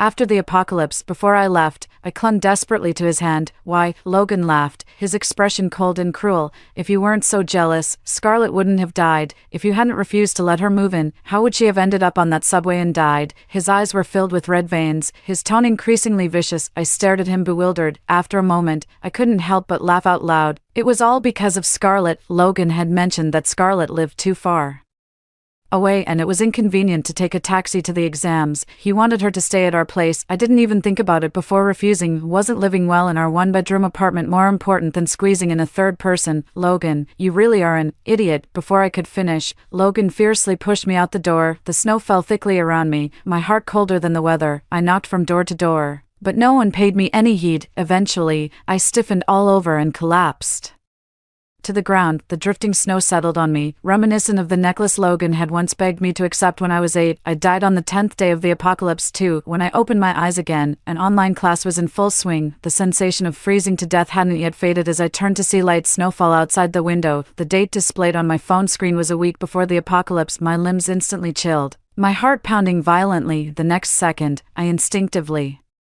Picked up my phone and typed 5 words in the postgraduate study group, "Don't go to the exam." The group erupted into laughter. "You must be hallucinating from studying too hard. It looks like our top student has been reviewing quite well. Ha, are you trying to keep us from going so you can succeed? Ava, when did you become so selfish?" Selfish, that word snapped me back to reality and gradually calmed me down. I had been reborn a week before the apocalyptic blizzard. At that moment, I sat at my desk, quietly reflecting on everything from my past life. In my previous life, I had disagreed with Scarlett moving in, and Logan had caused my death in the bitter cold apocalypse. This life, I looked down to see a new message in the group chat. "Ava, I won't move in anymore. Please stop arguing with Logan about this." Pleading face. School beauty Scarlett had sent a message, and the group immediately bubbled with activity. "Ava, what's the matter with you? It's just one day that Scarlett is staying at your place and you're being so petty, you're being selfish." "Ava, Scarlett could even help you review for the exams while she's there. I really don't understand why you're being so narrow-minded." "Exactly. If you don't pass your exams, you'll end up working as a stock clerk in the supermarket again. You might as well let Scarlett help you." Reading this, I was taken aback, a surge of resentment rolling in my heart. In my previous life, I had refused Scarlett's request to stay at my place, and my study group had criticized me for not recognizing a good opportunity, especially after Scarlett's death when they directed all the blame towards me. They advised Logan to push me out, leaving me to fend for myself. Thinking back to that bitterly cold, hopeless night, I clenched my fists and typed a few words. "Okay, come and stay, Scarlett." The chat group suddenly fell silent. My phone beeped, a message from Logan. Unexpectedly gentle. "Ava, you've finally come around. After the exams, Scarlett is inviting us to go on a trip as a thank you. We'll make sure you have a great time." I scoffed. A trip? They'd have to be alive to enjoy it. I ignored Logan's message. A week later, on the day of the graduate exams, a blizzard heralded the apocalypse. The world was shrouded in the white of death, with countless people frozen on the streets, their features indistinguishable. The city, devoid of electricity and water, resembled a city of death buried under heavy snow. Those who went to take their exams were, without exception, trapped by the sudden extreme cold in the exam venues, left to their own devices. Given a second chance, I immediately called my former boss. "Lily, I've made up my mind. I'm not going for the graduate exams. I want to continue in this line of work." The woman on the other end paused, then said, "It's good you've decided. The competition in graduate exams is fierce nowadays. I'm planning to move to another city, so I'll recommend you for a position at our branch there first." Grateful, I hung up, casually mentioning before I did, "It's been snowing a lot lately, maybe stock up on some supplies at home." Originally, both Logan and I came from modest backgrounds. To alleviate the financial burden on our families, I had taken a job as a stock clerk at a nearby supermarket during college. Logan had always subtly pressured me to quit the job and join him in preparing for the graduate exams, saying it would open up more options for our future. Back then, naively, I had listened to him and resigned, but now, things were different. In an apocalyptic world, a supermarket stock clerk's job was far more valuable than academic qualifications. I also called my parents back in my hometown. I briefed them on my past and present situation, instructing them to prepare some essential supplies. I didn't plan to return home. The roads there were treacherous, and the snow was expected to worsen. In 7 days, I might die en route. Without hesitation, my mom chose to believe me. "Don't worry, Ava, take good care of yourself too. Your dad and I will send you some money to stock up as well." I immediately refused. "No need, Mom. The city is different from our hometown. I have better ways to manage." During the last apocalypse, the snow lasted for 5 full days, and the entire city lost power and water. Those with foresight in the north had stockpiled a lot of food, but human nature couldn't withstand the test of an apocalypse. Neighbors, and even once intimate lovers, turned against each other over a morsel of food. In the face of an apocalypse, they wielded butcher knives, their actions colder than the -50-degree weather. Therefore, this time I had no plans to stay at home. Hearing this, my dad hesitated. "Ava, did you have a fight with Logan? Should we tell Logan's father about this?" My eyes suddenly reddened, and I said resentfully, "In my past life, it was he who caused my death. As for his parents, some things are better left unsaid, as they might just bring more trouble upon you." On the 3rd day of the apocalypse, Logan and I had very little left. I saw on his phone that Logan's parents were asking if he was with me and told me to go out and find something for their beloved son to eat. When my parents found out, they had an unpleasant argument with them, but later, as water and electricity were cut off, we lost contact. My dad remained silent after hearing this. After a while, he said, "Everyone has their own fate, darling. Take good care of yourself." My nose tingled, and I fought back the sourness in my heart, urging them to take care of themselves. Then, I headed to the supermarket where I had worked in my previous life. I've always liked organizing. During college, I did organizing jobs for several popular bloggers and gained a bit of a reputation in this field. However, because it was somewhat unstable, I ended up working as a stock clerk in a supermarket. Standing in the largest LJ supermarket in City B, I skillfully stocked the shelves, feeling a surge of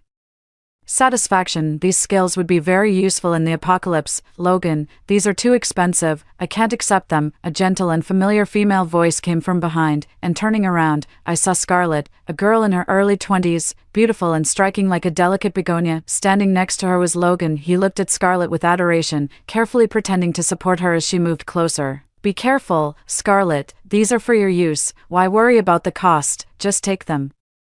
I cursed inwardly. In my past life, I scrimped and saved to pay for living expenses and rent while he spent money from my card like water, always claiming it was to support some poor children. I often choked up, not wanting to cause trouble before exams. Now I knew why. These two must have been involved for a long time. I immediately took out my phone and unlinked my card and Logan's spending app, seeing my actions. Scarlett spoke discontentedly. Why are you playing with your phone during work hours?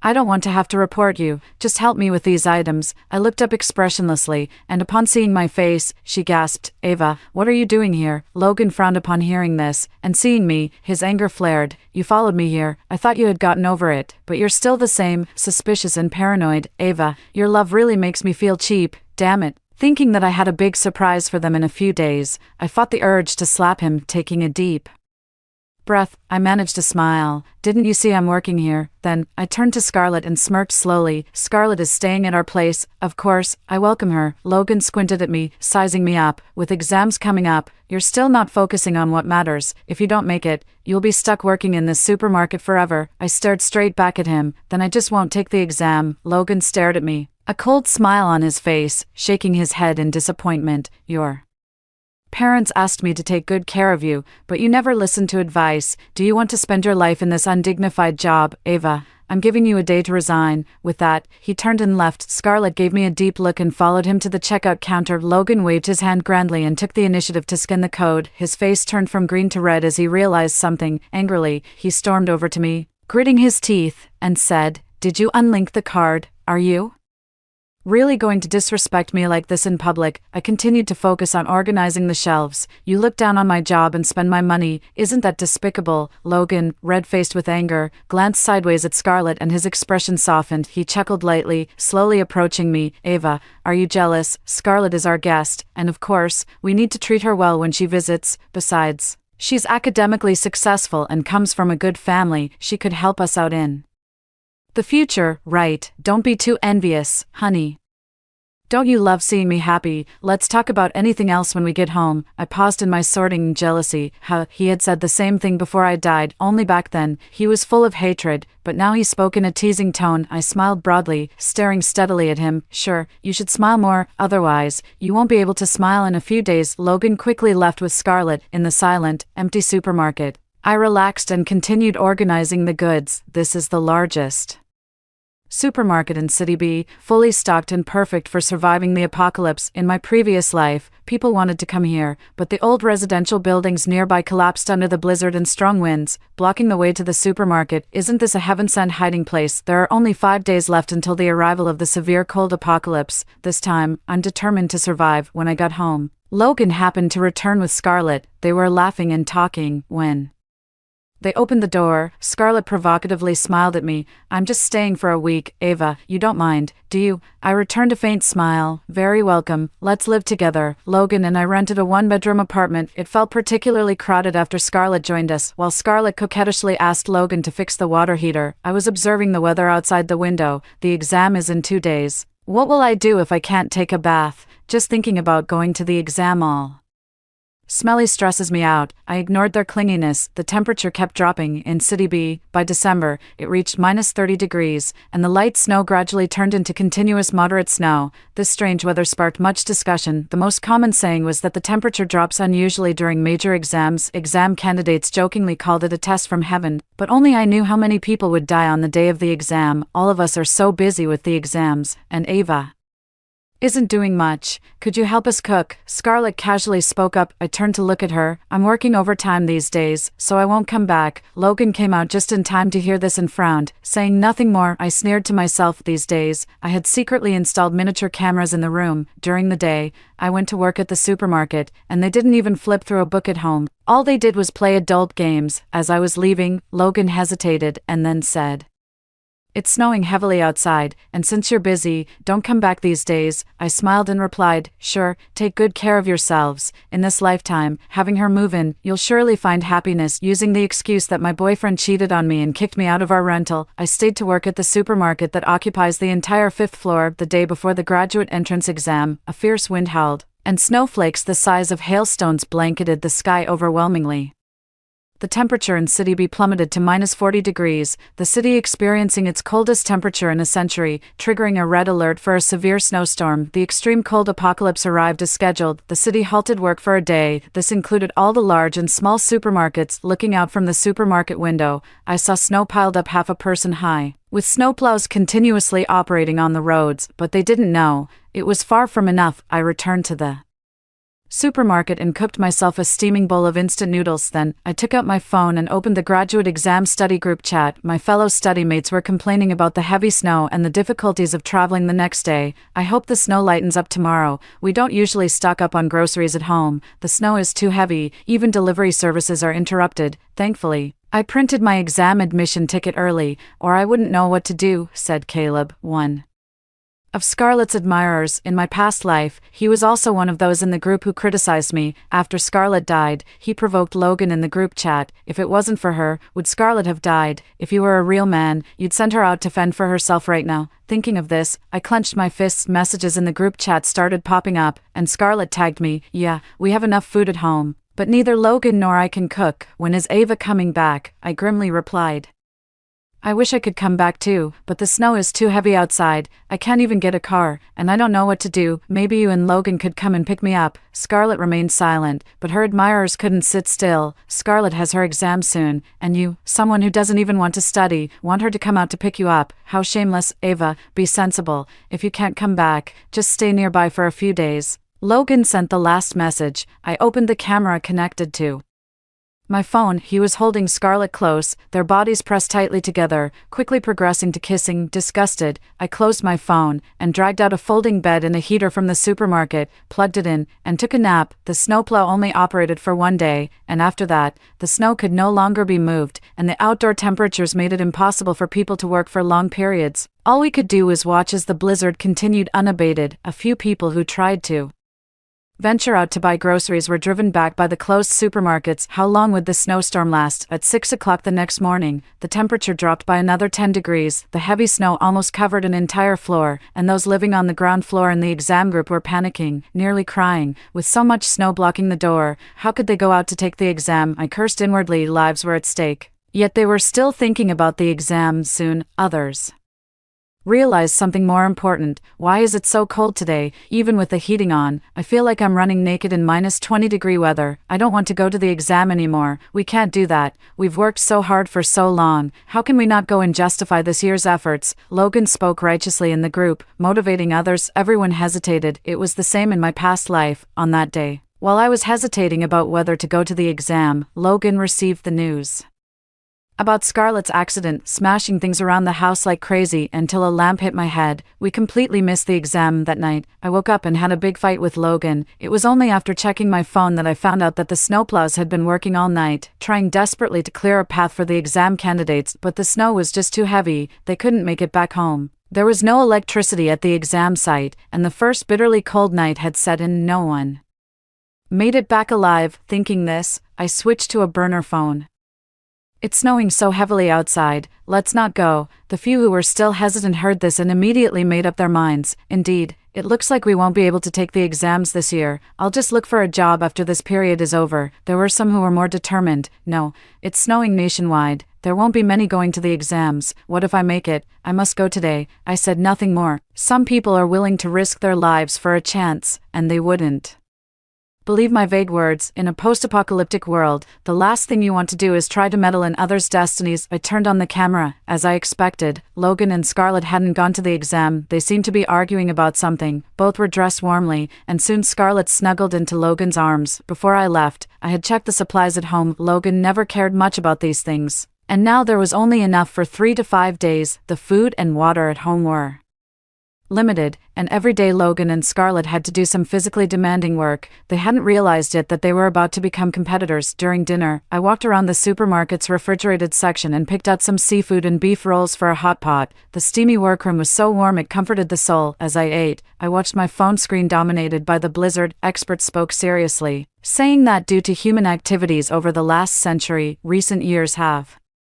seen abnormal climate patterns, with extreme weather becoming quite common. A few years ago, winters were unusually warm, sometimes even reaching 20 degrees Celsius by the end of December. This time it was particularly cold. The host calmly reassured everyone not to panic, to prepare well for the cold and store food, assuring that aid supplies would soon arrive. I sighed heavily, feeling an extraordinary weight in my heart, because the aid supplies, they won't arrive. Today was the first bitterly cold night. After the apocalypse in my previous life, I had experienced 2 such bitterly cold nights, with massive snow clumps falling from the sky and temperatures plunging to minus 60 degrees Celsius. No one could survive outdoors. From afar, I watched the sky, which seemed like a scale losing its balance, heavy dark clouds swirling over the city. Then, I looked up to see snowflakes the size of fists hitting the window. Then, one after another, they smashed against the glass. The howling wind swirling up the snow to the height of a person. My heart sank deeply. The bitterly cold night had arrived. On the 3rd day of the extreme cold apocalypse, just like in my previous life, many pleas for help appeared online, and all who had gone to the exam the day before had disappeared. Our study group was in uproar. What should I do? My best friend went to the exam and never came back, my brother too, and my uncle went out this morning wearing 2 down jackets to look for him and has also lost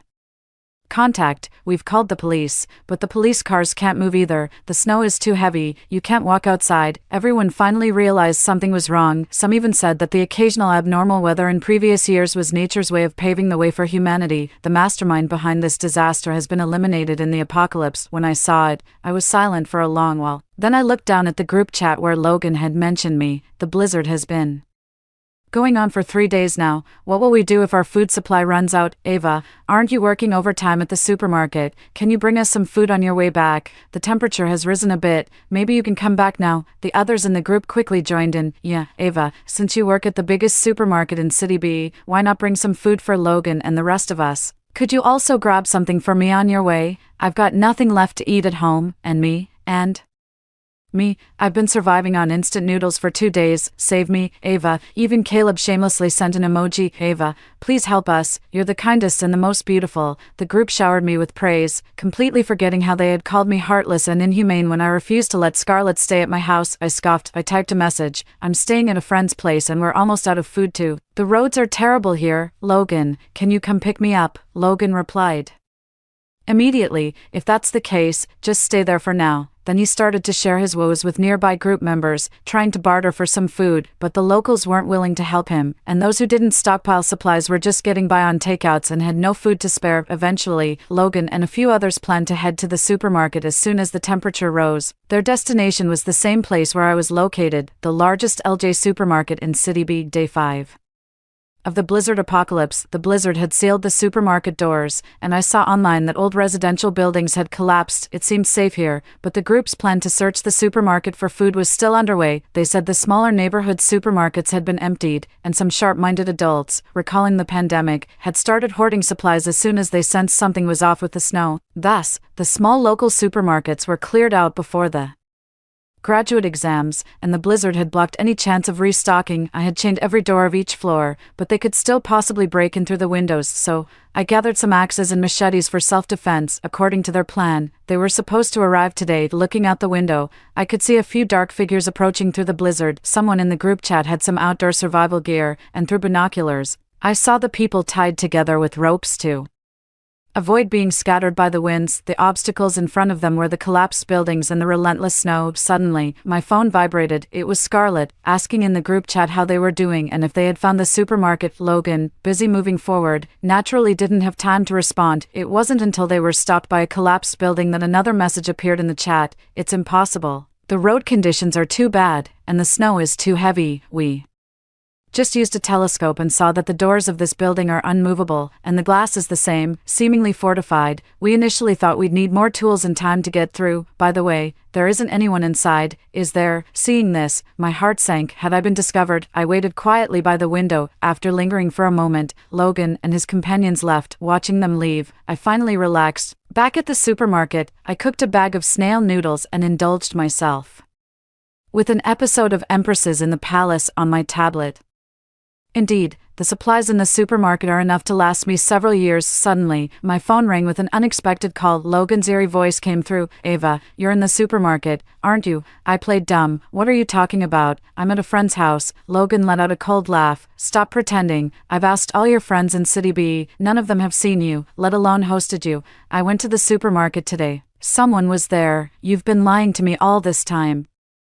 I was prepared for him to find out, so I didn't panic. "So what if it was me?" Logan paused and then softened his tone. "Ava, we're out of food at home, and Scarlett can't handle it anymore. The roads to the supermarket are also blocked. I'll bring some people tomorrow. You bring out some food to a nearby location, and we'll all head back home together." Home, visions of dying in the snow from a past life flooded back, and a surge of resentment welled up inside me. No need to go back home. If you want to end up in a box, I might be able to arrange that. "Logan, aren't you trying to take Scarlett home? You two enjoy your life together. I won't disturb your world." As soon as I finished speaking, Logan exploded in anger on the other end of the line. "Ava, don't push your luck." I hung up immediately. I went to the cold storage section, dug out a roast chicken, and heated it up. I also took a moment to pose and posted a status visible only to Logan and Scarlett. Caption: "Merry Christmas."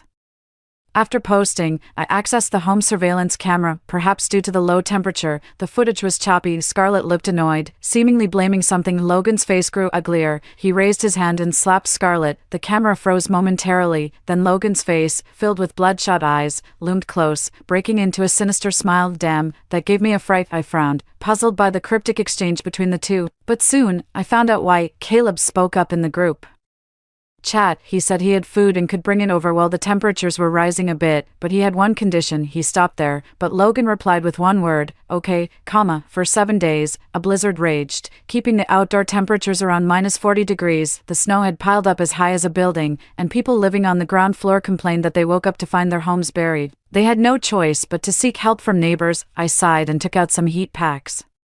Tonight, City B would face a power outage, and the severe cold and heavy snow would become humanity's greatest enemies. Thankfully, LJ Supermarket had ample supplies. In the north, many people stored their frozen goods outside, turning the low temperatures into a natural freezer to preserve these supplies during power outages. As usual, I checked the surveillance. Logan and Scarlett were running low on food. I was curious to see how this unfortunate couple would survive this time around. The screen flickered, and there was Logan, clad in a thick down jacket, with only his face visible. His forehead was covered with a fringe of hair, and stubble was showing, giving off a dangerous vibe. Was he playing the tough guy now? With a smile on his face, Logan suddenly turned and stared intently towards a corner of the room. Following his gaze, I saw two figures overlapping in the corner. Scarlett's white down jacket hung loosely over her shoulders, a tear at the corner of her eye as she continuously shook her head. A man in a black down jacket behind her firmly gripped her wrist, persisting in his actions. A chill ran up my spine. What was Logan thinking? Had he lost his mind? The man quickly finished what he was doing, and as he turned around, I could see his face clearly. It was Caleb, Scarlett's obsequious follower. Pleased with himself, he prepared to leave, placing down 2 bags of noodles. Logan had agreed to let Caleb do this to Scarlett just for 2 bags of noodles. I felt sick to my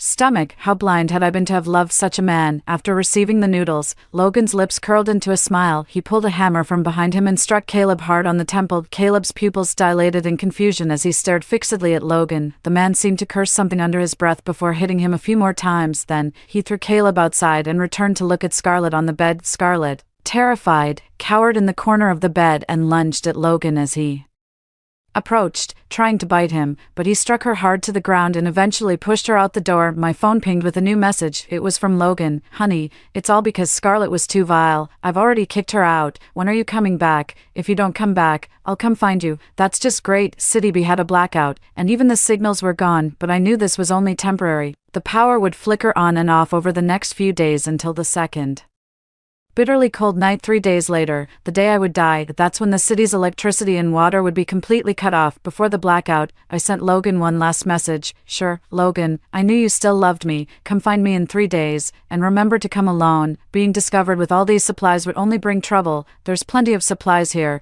enough for us to live on for a while. Logan promptly replied. Okay. Putting down my phone, I checked the building setup once more. The first floor was covered in heavy snow, making the door impossible to open. If Logan wanted to get in, he'd have to break through a window. Luckily, there was a hammer at home. I wouldn't share a room with a backstabber, especially someone who had caused my death in a past life and had killed Scarlett in this one. Rather than waiting for him to push me out someday, I decided to take the offensive. I began to gather potential weapons from the supermarket, contemplating how to eliminate him. Logan was ruthless. If I didn't completely eliminate the threat, he would eventually kill me. To deal with him, I had to strike a fatal blow. The journey from his rental to here wasn't far, but the challenge was that it would be an extremely cold night 3 days later, with temperatures dropping sharply and heavy snowfall. The path here would take him past a collapsed building, enough to deplete much of his energy. If I armed myself and hid on the second floor, waiting to catch him off guard as he entered, maybe I'd stand a chance. Without hesitation, I started searching the supermarket for suitable weapons. Eventually,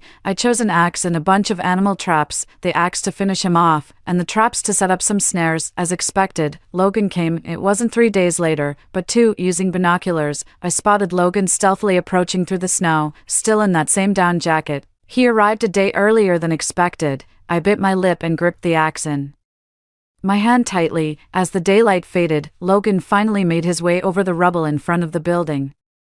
He sat in the snow, lost in thought. Soon after, he got up and continued forward. As evening approached, I knew I didn't have much time left. I turned off the small light connected to the generator in the supermarket and descended to the second floor alone. Logan was only 10 meters away, a distance that normally took minutes to cover now took half an hour in this apocalyptic world. When he finally arrived, he paused and started eating some food he had taken out from his pocket. Then, I suddenly heard voices mixed with the howling wind. Trouble. Someone had entered the building, but by then, Logan had already taken out a small hammer and started breaking a window. I couldn't worry about anything else. The moment he entered, I raised my axe and struck down fiercely. Logan's scream echoed through the building. People from upstairs rushed down quickly. Before I could strike a second time, my axe was kicked out of my hand. 2 men ran towards Logan. One of them took off his backpack, pulled out some hemostatic medicine and bandages, and started to treat him. The other man came at me. I dodged, and he hooked his right hand around my neck while his left hand tightly restrained the hand I had used to hold the axe. What are you doing, even in the apocalypse? Do you think you can ignore the law? His sharp gaze seemed to see right through me. A fire rose within me. I was so close to having Logan, that despicable man, dead. I sneered sarcastically. What if I told you he's a murderer? Do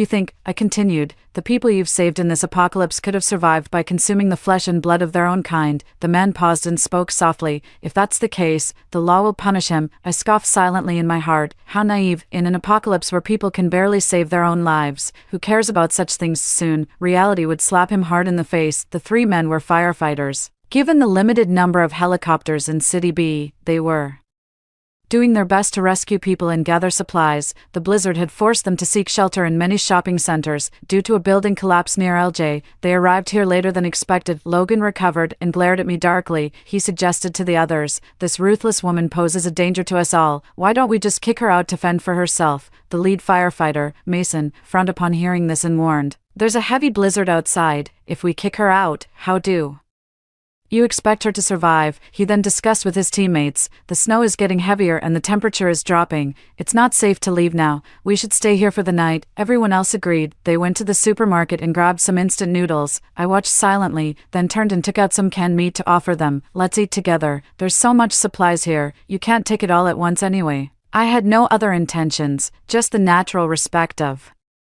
the people for those who safeguard the nation. Although I disagreed with their actions and hadn't succeeded in eliminating Logan, I didn't want to disrespect their commitment to justice. Before the apocalypse, if Logan had killed me, there would have been others to seek justice for me, but in this apocalyptic world, everyone is for themselves, and I can only protect myself. Mason gave me a deep look. At night, 3 men slept in tents between me and Logan, keeping us separated, but I was still Uneasy, tonight marked the second bitterly cold night, with the temperature becoming frighteningly low at night. I wrapped myself in a blanket and stuck several warming pads on my body to barely keep warm. In the middle of the night, the men's steady breathing echoed in the empty supermarket. Listening carefully, I could hear faint footsteps. I carefully crawled out of my tent with minimal movement and saw a dark figure moving in front of Mason's tent, holding a hammer. Logan revealed a chilling smirk, lifting the hammer towards the tent, but the next second, he suddenly stopped. When he turned around, my axe had already struck his leg, and he screamed in agony, collapsing to the ground. Logan stared wide-eyed, incapacitated and puzzled as he looked at me. Why? I smiled faintly, perhaps because I'm quite jealous. Mason was awakened by the noise. I turned to signal him. Before you worry about me, you might want to check on your teammates. Then, I dragged Logan outside into the vast snowy expanse. Blood flowed from his leg, soaking the white snow. His eyes filled with resentment, staring back at me. On this freezing night, he crawled to the window several times, pleadingly looking at me. I calmly watched him. If you're fast and lucky, you might crawl home by tomorrow morning. Mason's agonizing screams reached me. I hurried over. One of his teammates was knocked out with a sedative, and the other was dead. The tent was soaked with his blood. Mason held his teammate's corpse, roaring and screaming, "Why? We came to save you. Why did this happen?" I looked at him emotionlessly. Because some people aren't worth saving. He killed 2 people and came all this way with weapons. Did you really think he was here to reminisce about old times? If good and evil don't receive their due retribution, what's the point of your perseverance? The evil in human nature grows in an apocalypse, but we can still uphold justice in our own way. Mason paused, stunned, when he looked up again. His eyes were resolute. I went outside to check on Logan. He couldn't climb to the second floor because of his injured leg and was covered in a layer of snow. I kicked him with my leg. Good. He's thoroughly chilled. When I re-entered the supermarket, I packed up the goods and took a silent Mason onto the helicopter. Let's go. We have supplies to deliver to those in need. The blizzard lasted for 2 years, and for those 2 years,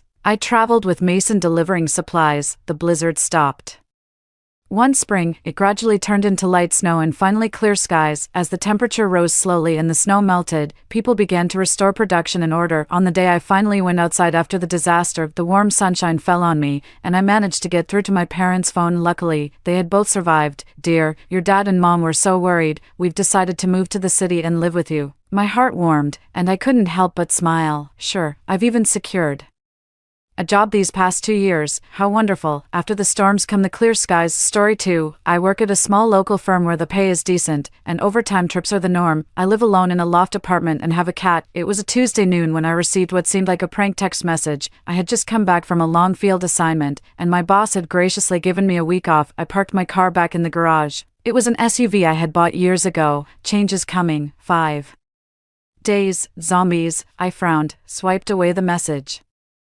and muttered, "How boring." It was a hot September noon in the city. After grabbing a quick bite outside, I planned to go home for a shower and a long sleep. Change is coming. For 5 days. Zombies. The message arrived again, followed by a short VCR link. I clicked on it and felt nauseous. The video showed surveillance footage from an office building in a neighboring city, where several skeletal figures with flesh clinging to their bones were shuffling in an eerie manner. I spent 3 minutes thinking. I decided to believe it. It was 3 p.m. The sun was scorching, typical of the city to have intense sunshine following a heavy rain the day before. First, I went home and checked my food and supplies. I live on the 25th floor, the topmost, in a duplex apartment without any security grills. I immediately called contractors to install security grills and replace all my windows with bulletproof tempered glass. Outside my existing security door, I added a fire door, since I paid extra.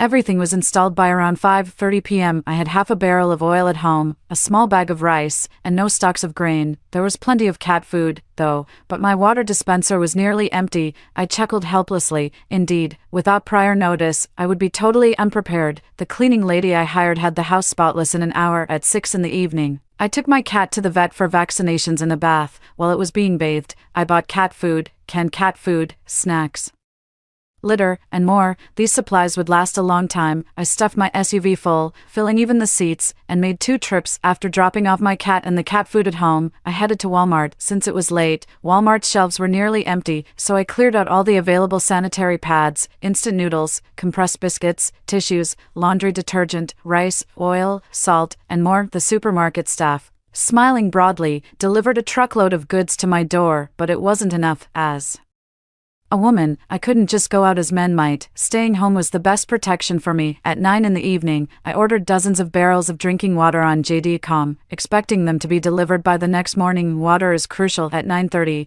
I went to the pharmacy and bought out all the anti-inflammatory drugs, alcohol, masks, and other essentials. The pharmacy was reluctant to sell some prescription drugs, but after I handed over 200 yuan, they didn't fuss about it. At 10 at night, I stood in my living room, knowing it still wasn't enough. After taking a bath, just as I was about to drag myself to bed exhausted, my phone rang. Changes coming. For days, zombies. I checked my phone. It was midnight, Wednesday. After making sure all the doors and windows were securely locked, I drifted into a deep sleep. It wasn't until after 10 a.m. the next day that a call from the water delivery guy from JD.com woke me up. I quickly got out of bed, instructing him to neatly stack the water jugs in the guest room, which almost filled it up completely. His surprised look was selectively ignored by me. Then, I headed out to the supermarket again. I bought a lot of preserved foods and a bunch of other groceries including rice, oil, salt, soy sauce, vinegar, instant noodles, self-heating hot pots, enough supplies that I wouldn't need to step outside for a year,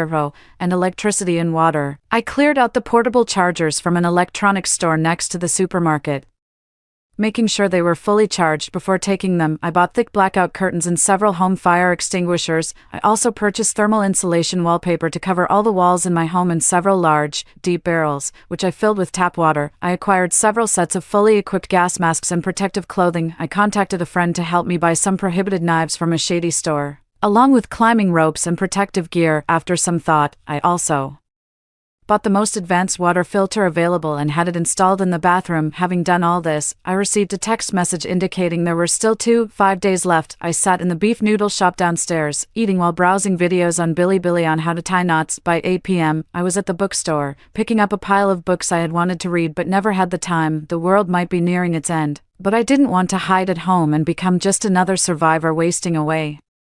Since my loft apartment had a private elevator directly to my parking spot and no one could reach my floor without an access card, I thought it through and decided to buy some medicines, more food, water, and protective gear to store in my car. I also took the car to be serviced, the tires reinflated, the tank filled up, and I secretly slipped the worker $200 to load a few large gasoline canisters in my car, along with a portable fuel pump. At 10 p.m., I returned home. The underground garage was silent, brightly lit, seemingly unchanged. My phone chimed. A message from my best friend Ella. Heard you're on leave. I'm taking tomorrow off too. Coming to visit you. Ella lives in the neighboring city, the one recorded on the VCR. I couldn't help but blame myself for being so preoccupied with stocking up that I'd forgotten about my best friend. After all, I still wasn't sure what the source of this zombie virus was, whether it was transmitted through bites, saliva, blood, or simply by looking at someone too long. It seemed the news was tightly controlled. The city was still peaceful. I replied, sure, remember to bring some food. I'm broke at home. Back on the 25th floor, I noticed the emergency light at the safety staircase was on, the dark staircase illuminated by a fluorescent green light, giving me goosebumps. Why was the emergency light on? There was no power outage. Having read too many crime novels, and knowing I didn't have the main character's aura of invincibility, I didn't foolishly step out of the elevator to head home. Without hesitation, I didn't step out of the elevator but instead quickly closed the doors and pressed the button to return to the first floor lobby. There were quite a few people in the lobby even past 10 p.m., as several families had recently had a second child. The grandmothers were chattering away, and the lively atmosphere in the lobby gave me, a young woman, a bit of calm. There's safety in numbers. I approached the lobby reception, tapped on the desk to get the attention of the young man engrossed in his phone. He looked up with a smile. What's up? Any parcels? Why is the emergency light on my floor's safety staircase lit? Oh, it's just maintenance, part of a linked circuit. I don't really know how to explain it, but it's just maintenance, nothing to worry about. Why do maintenance at night? Don't the workers go home? Miss, I really don't know. But every floor's emergency light is on.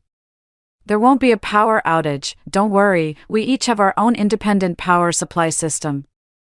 I said, still feeling uneasy, given that I live alone, watch too many crime shows, and am actually quite afraid of dying. I asked the front desk to bring security to check things out. Together with about 4 or 5 security guards and a cheerful young man, we went up to the 25th floor. The green emergency lights were still on. The young man, smiling, said, come on, I'll show you around, and you won't be scared anymore. The security guards and the young man thoroughly checked every corner of the 25th floor in front of me. Then, they escorted me down from the 25th floor via the safety stairs, floor by floor. Everything seemed normal and logical. "Don't worry, call the police immediately if anything happens," the young man from the front desk said. Considering how expensive the monthly property fee is, it suddenly seemed worth it. Back on the 25th floor, I pondered for a moment and, risking a serious talk with the property management, I locked the heavy fire door to the safety staircase.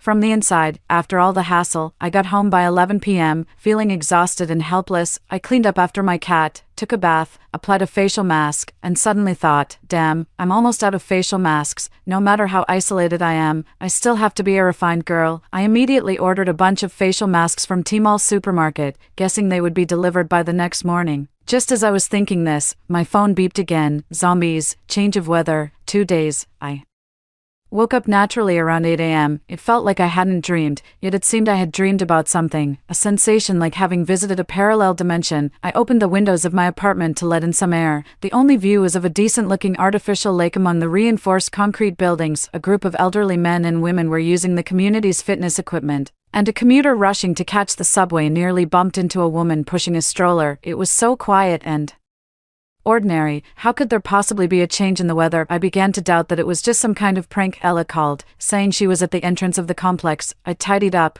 closed the windows, drew the heavy blackout curtains, checked everything carefully, and left. For some reason, the emergency lights that had suddenly turned on last night made me vaguely feel that something was about to happen. I met up with Ella, who indeed had brought a lot of food. I went with her to a nearby farmer's market and bought several large green plants. This was thanks to a sudden thought I had while cleaning up after my cat the night before. If zombies really came and there was no electricity or water, what would I do about my waste? Surely, plants are the best solution. Ella looked skeptical. You can barely manage yourself, and you're trying to manage plants. What do you know? Help me carry them. Then we bought a lot of portable gas stoves and solid alcohol. I even secretly got a big bag of flint from the owner. Noticing a nearby outdoor survival gear store, I dragged Ella inside and swept through items like searchlights, oxygen tanks, and candles. As Ella helped me carry things, she explained to the shopkeeper that her company was preparing for a team-building survival training exercise. In the car, Ella asked me, "Have you gone mad, buying all this stuff?" "I'll explain later. Think about what else we might need to stay home, and we'll buy those too." "Sure." A whiny ba poster, Soda Green album. Ella is my childhood friend, a psychologist working in the psychiatric department of a city hospital in the neighboring city. After we lugged everything upstairs, Ella opened a bottle of soda. "What's really going on? Damn, is this video from the office building next door?" Ella was shocked. "It must be a composite, or maybe they're filming." "It's not a composite." I followed a tutorial and conducted a technical analysis of the video. "That's the busiest office building in your city, with so many companies. Why would they use it for filming?" Ella dismissed it with "It's fake," and then went to take a shower. The phone rang with a text message. "Zombies, change in weather, 1 day." I paused for a moment and called the number back. I had tried calling back before, but it was either busy or turned off. The call went through, but there was silence. Fearfully, I asked, "Who is this?" No sound came from the other end. It was as quiet as if the universe's abyss lay on the other side, utterly silent, eerily quiet, deathly still. Suddenly, a rustling sound from behind startled me. "It's me," Ella said, rubbing her damp hair. "Let me listen." The silence on the phone was unprecedented, a kind of quiet that seems impossible if any carbon-based life form were present. Not even a library with its doors and windows shut could achieve such silence. There was no sound of air movement, as if the space had been filled with molten iron and sealed off. That's how Ella later described the silence to me. Did the person on the other end mute their microphone or something? I didn't finish my sentence when suddenly a harsh, grating noise erupted from the other end, like the sound of a rusty needle scraping on an old record player, giving me goosebumps. The sporadic and eerie screeching made my head start to ache. "Damn it, hang up." Ella snatched the phone from me. The night passed without dreams. Or so it seemed. I couldn't remember clearly. It felt as though my brain retained traces of brightly colored patches, which could have been mosaics or perhaps like the static on a TV screen from my childhood. What were these memory patches from the long 8+ hours of the night? I took out an old bottle of medicinal oil and rubbed it on my temples. "Do you smell something strange?" Ella suddenly turned and looked at me. At that moment, I was holding the cat, waiting in line at the vet for a deworming treatment. "Maybe it's the smell of disinfectant."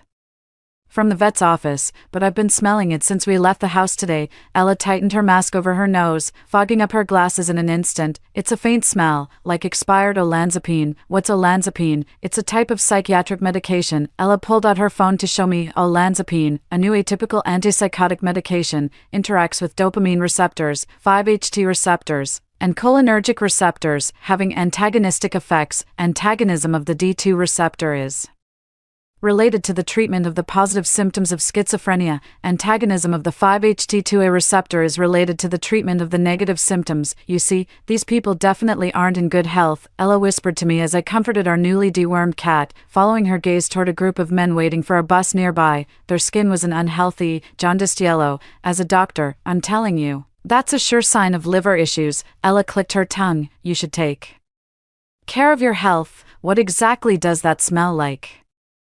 Never mind, Ella shook her head. It's probably just me being in the hospital too long. Let's head back home early. Okay. I rubbed our cat's belly, which it enjoyed so much that it started purring, its chubby paws curling in a comforting and peaceful manner. After the vet, we went to the supermarket and bought some vegetables like cabbage, corn, and potatoes, which have a relatively long shelf life. Let's just stay home and rest for a while. Better safe than sorry, Ella nudged me, pursing her lips. Besides, I can cuddle with Wanyaba. We got home around 4 in the afternoon. The weather forecast predicted thunderstorms, and looking at the murky skies, it seemed likely. It looks like it might really rain soon. The emergency light is on. Is there a power outage scheduled for your complex? Just as I had carefully reversed the car into the garage, Ella pointed at the glowing green emergency light above the safety stairwell entrance. Another maintenance check. This, Ella frowned. Let's quickly grab our stuff and head home, and I'll read through selected works of Mao a few times to calm myself down. We meticulously inspected the 25th floor, making sure once again that the fire door to the safety stairwell was locked, and then sighed in relief. We double-checked all the doors and windows were locked, drew the curtains, and organized the supplies we had accumulated over the past few days. If that text message was accurate, then tomorrow would be the day, or rather, in about 8 hours, the change mentioned in the message would occur. Ella and I collapsed on the sofa, the TV series playing softly in the background, broadcasting a recording of the Tokyo Olympics from years ago. Do you think zombies are as disgusting as that Japanese athlete who stepped out of bounds yet still won the gold medal? Ella, with her face mask on, made it hard for me to see her teasing expression. Zombies, the term, originates from Haitian Vodou culture. According to Vodou beliefs, a sorcerer can resurrect the dead, who are then also referred to as zombies. The inspiration behind the zombie image: these resurrected beings can move and use tools, but they lack free will and are controlled by the person who performed the resurrection ritual, like soulless puppets, thus often treated as slaves. I scrolled through Wikipedia, and this text caught my eye. Our perception and fear of zombies come from Western media, but their characteristics are somewhat stereotypical. For instance, they bite at the sight of normal humans, but not their own kind. They can still move and bite to infect humans even with a broken cervical spine. I smell that scent again. Ella, washing off her facial mask, suddenly exclaimed, "There's that smell in the water." I shuddered and got up to turn the air conditioning up 2 degrees. When I was washing my face, some water got into my mouth. It tasted bitter, Ella said, gulping down bottled water to rinse her mouth. Pentobarbital sodium, odorless. Bitter taste. It's a controlled psychotropic substance, used to treat seizures caused by tetanus, meningitis, and poisoning from central nervous system stimulants, and can also be used to treat status epilepticus. Psychotropic drugs are really harsh on the liver, Ella continued. Just then, my phone pinged with a new message. Ella and I exchanged glances. I shrank back but quickly grabbed my phone, fearful that missing those couple of seconds might cost us a chance to survive. I swiped open the message: "Have you completed those dozens of audit drafts? The deadline is tomorrow. Remember." Ella rolled her eyes. That message is as terrifying as a zombie alert. 5. I glanced at the clock. The hour hand was just short of 11. After 2 hours of frantic work on my computer trying to finish the drafts before the deadline, I twisted my neck, and my long inactive bones made several crisp cracking sounds. Great. You're the perfect embodiment of the saying "no holidays for workers unless the earth explodes," Ella said without looking up. If there really are zombies tomorrow, do you think we'll open the door to find Alice coming to rescue us, or the big boss rushing you for reports? No more texts ping my phone,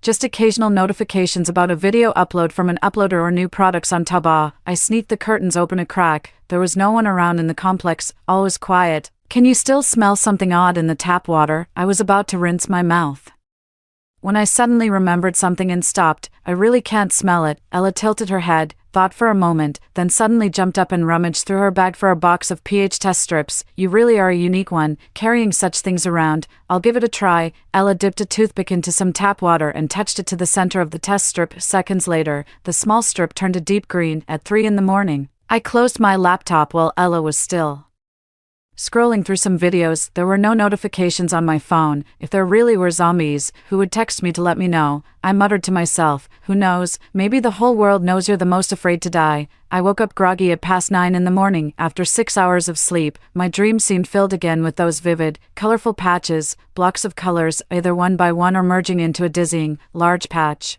occasionally losing color, turning into the white static of an old TV with no signal. These chaotic, sourceless memories were irritating and nauseating. Ella tried to call the municipal water service to complain about the water's alkalinity, but couldn't get through. The eerie For Elise ringtone played on repeat, but no one answered. The gas supply seemed normal, though we noticed that the flames were burning in an insufficient yellow-red color. After using bottled water for our morning wash, we discussed whether to go outside, when I suddenly caught sight of several people across the street below. They had just stepped out of their building, seemingly having smelled something odd. As I noticed, they all immediately covered their noses and mouths, turned, and ran back inside. One even bent over to vomit after just a few steps. What was wrong with the air outside? Thinking this, I opened the long-muted residents group chat. What's with the air outside? I can hardly breathe. Someone typed frantically, I've already told the elderly and children not to go outside. What's going on? I feel like I'm going to ascend to heaven if I stay out a second longer. I vomited, got choked the moment I stepped outside.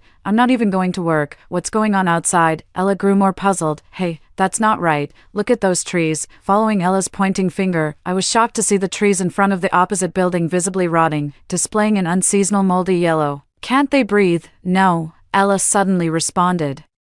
It's because the concentration of nitrogen in the air has sharply increased.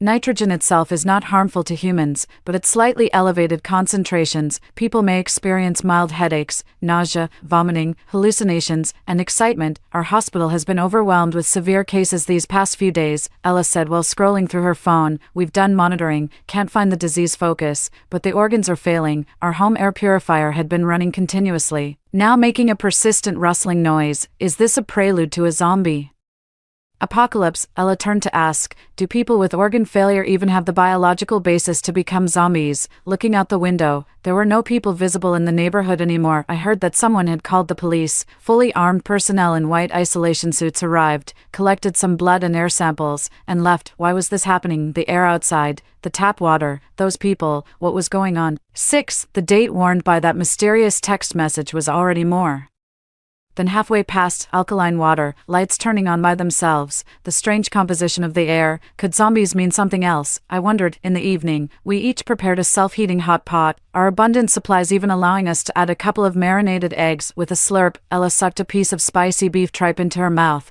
It was so hot that she shivered. Some say it's mass suppression. She was browsing a forum that was abuzz with discussions about strange patients admitted to various major hospitals. As we were talking, my phone suddenly rang with the same number again, and a new VCR was sent over. Ella and I looked at each other in confusion. This is from the City Water Supply Company. I recognized the blurry logo in the video background. It's the water treatment plant. In the video, a man wearing a cap stood beside a large centrifugal pump, pouring buckets of something into it. The water, mixed with unknown substances, was being pumped into the water supply network under pressure. I grimaced. Sending this to me is pointless. I can't save the world. I just want to survive until things go back to normal. Ella rolled her eyes. Stop watching. Just eat your food. As night fell, we drifted into a deep sleep until a piercing noise woke us up. We cautiously peeked through the curtains. The sky was a fiery red, and across the street, several men were yelling something out of their windows. Look at the color of the sky. Isn't the light pollution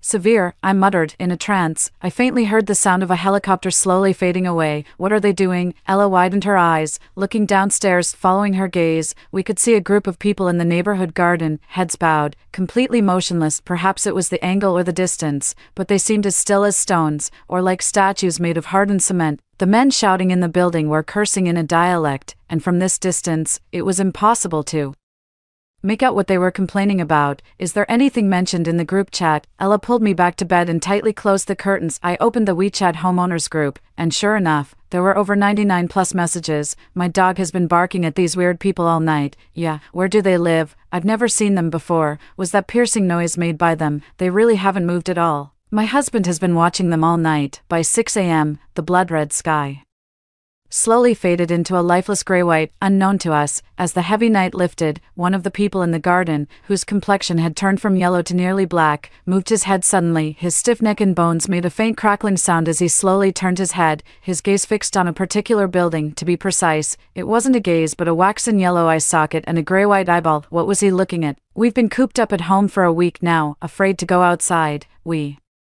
obediently followed the government's instructions, waiting for the day when things would improve. I had sent the final draft to my boss just before the deadline, not sure if he had reviewed it. The audit report I was supposed to write was also completed, along with the substantive risk drafts. Ella had finished updating all the electronic medical records she needed to. We spend our days clinging to our electronic devices. Our usually busy 996 or 007 life, which never allowed for timely meals, was gradually becoming normal. I used to be too busy to eat breakfast. The polyps on my gallbladder should have healed by now. I smacked my lips on a bowl of simple mashed potatoes with just salt and potatoes, mumbling to myself. Now with some free time, Ella had been catching up on various variety shows and dramas, and it seemed she was watching Empresses in the Palace for the second time. If people really have souls, Ella asked me. The Prince of Gua should have realized that Chen Huan's child was his, right. The life Ella and I were leading, hiding at home waiting for order to be restored, seemed to have entered a new normal within the abnormal. Only occasionally were there noises of heavy objects crashing down from high places and the routine roar of helicopters flying past every day at 5 in the morning. A week ago, that morning, as the heavy night was torn open by the not-so-bright sunlight, someone who had woken up early stood at their home's windowsill, but the next second let out a long, piercing scream from shock. The sudden shift in the air composition outside not only startled the withered leaves off the buildings but also alarmed the people who sought refuge indoors due to the change. The group of people, gaunt with yellowish complexions, displayed seemingly frail bodies, extremely sallow skin, and cracked lips. Unlike characters in movies who fear sunlight or ultraviolet rays, they occasionally erupted into frenzies or fell into silences, often expending seemingly futile strength to bang on the tightly locked doors beneath each building. Their numbers grew, with their waxen skin and pale, grayish eyes becoming more prominent. They seemed desperate to get inside the buildings. I scrolled through the neighborhood WeChat group, where people shared eerie videos daily, asking, is it really because of that water? What else could it be? Ella replied, tearing open a packet of crispy noodles. She snapped it in half with a crack. Want some? Yes. Like us, everyone must be staying indoors. Scrolling through news submitted by the public daily, the city isn't paralyzed. People are just wary of using tap water these days. My sleep has improved slightly recently. The frequency of colorful blotches that haunted my mind upon waking has decreased. These days of isolation, unable to go outdoors, remind me of a virus outbreak years ago, though back then, we could still go outside. Back then, I often reread Camus' The Plague. Now, the sudden change in the air forces people to depend on buildings equipped with oxygen and circulation systems. This morning, I woke up to find a small ulcer in my mouth and winced as I sprayed some watermelon frost on it. The number of those abnormal, gaunt people downstairs varies. Some might wander off elsewhere. At times, they suddenly quiet down and then slowly, heavily, breathe in the direction of the air that we cannot tolerate, and that direction is toward the city water plant. They must be suffering too. As time passes, the internet buzzes with analyses, some from supposed insiders describing the situation in chilling terms. Ella and I pieced together some information, but something felt off, the logic incomplete. It likely started with a neighboring city's water company, where an inspector found unlisted substances in a water sample during routine checks. He reported it diligently, but before any prevention measures could take effect, the water system had already been distributing the water everywhere. Factories, office buildings, farms, but the changing air composition, inexplicable. Prophetic texts and chaotic dreams filled with colorful blotches create a fear that is both real and corrosive. It must be severe liver damage that's causing their skin to look so terribly yellow, Ella said, applying a face mask while cooking a self-heating rice meal. The self-heating meal, sizzling with the aroma of chicken with mushrooms and shredded potatoes, glistened with oil and was laden with preservatives. Compressed biscuits aren't tasty, too hard and salty, but they do fill you up. Water is our biggest daily consumption: washing hands, face, bathing, using the restroom, and drinking. Holding on to the debunked virtue of 8 glasses a day, Ella and I unwittingly use up many bottles of mineral water. Again, a long dream filled with vivid colors plagued my sleep. These vibrant patches suffuse everything within sight, creating an overwhelming sense of transparency. It's as if I'm placed inside a massive prism, surrounded by reflections of myself. At 6 a.m., jolted awake from plummeting. In a dream, I rubbed my head and gulped down a lot of water. I turned on my phone. The world of code and binaries hasn't come to a halt. I stroked the cat, and it purred contentedly. Those people acting strangely have damaged nerves and lack self-awareness. They will die soon without energy intake, Ella muttered as she browsed a forum. It's just the air outside. She didn't finish her sentence when suddenly a loud roar came from outside the window. The building seemed like it was about to shatter. We carefully parted the curtains just a sliver. Below, a few gaunt figures with barely any strength left were hitting the building. The government has demolished the water plant, Ella said, scrolling through her phone. Days ago, the water plant was shut down for good. Unknown chemicals poured into it were now reacting chemically within the poor victims' kidneys and livers, simultaneously eroding their nerves. What's wrong with my brain? I rubbed the right side of my head, which throbbed with pain. Lately, I've felt nauseous and anxious for no reason. Even though I've been idling at home more, I've only felt more exhausted. Maybe it's because I've been home too long, eating less fresh fruits and vegetables. The mouth ulcers haven't healed for a long time. Ella said I was overreacting, but even with a grimace and careful movements, the ulcer still stung painfully. Preservative-laden compressed biscuits and MSG-rich instant hot pots seemed to fill every cell of my body, as if a switch had been turned off inside them, and yet abundant sleep remained lifelessly dull. It's all that nonsensical mosaic you told me about, Ella. With a facial mask on, I couldn't read her expression. You're just overthinking things. Get some good sleep. Time seemed to slow down. Unable to go out, I could only stealthily part the thick blackout curtains to peek at the outside world every day. I could only remember feeling increasingly fatigued. Back when I was busy with work and lacked rest, the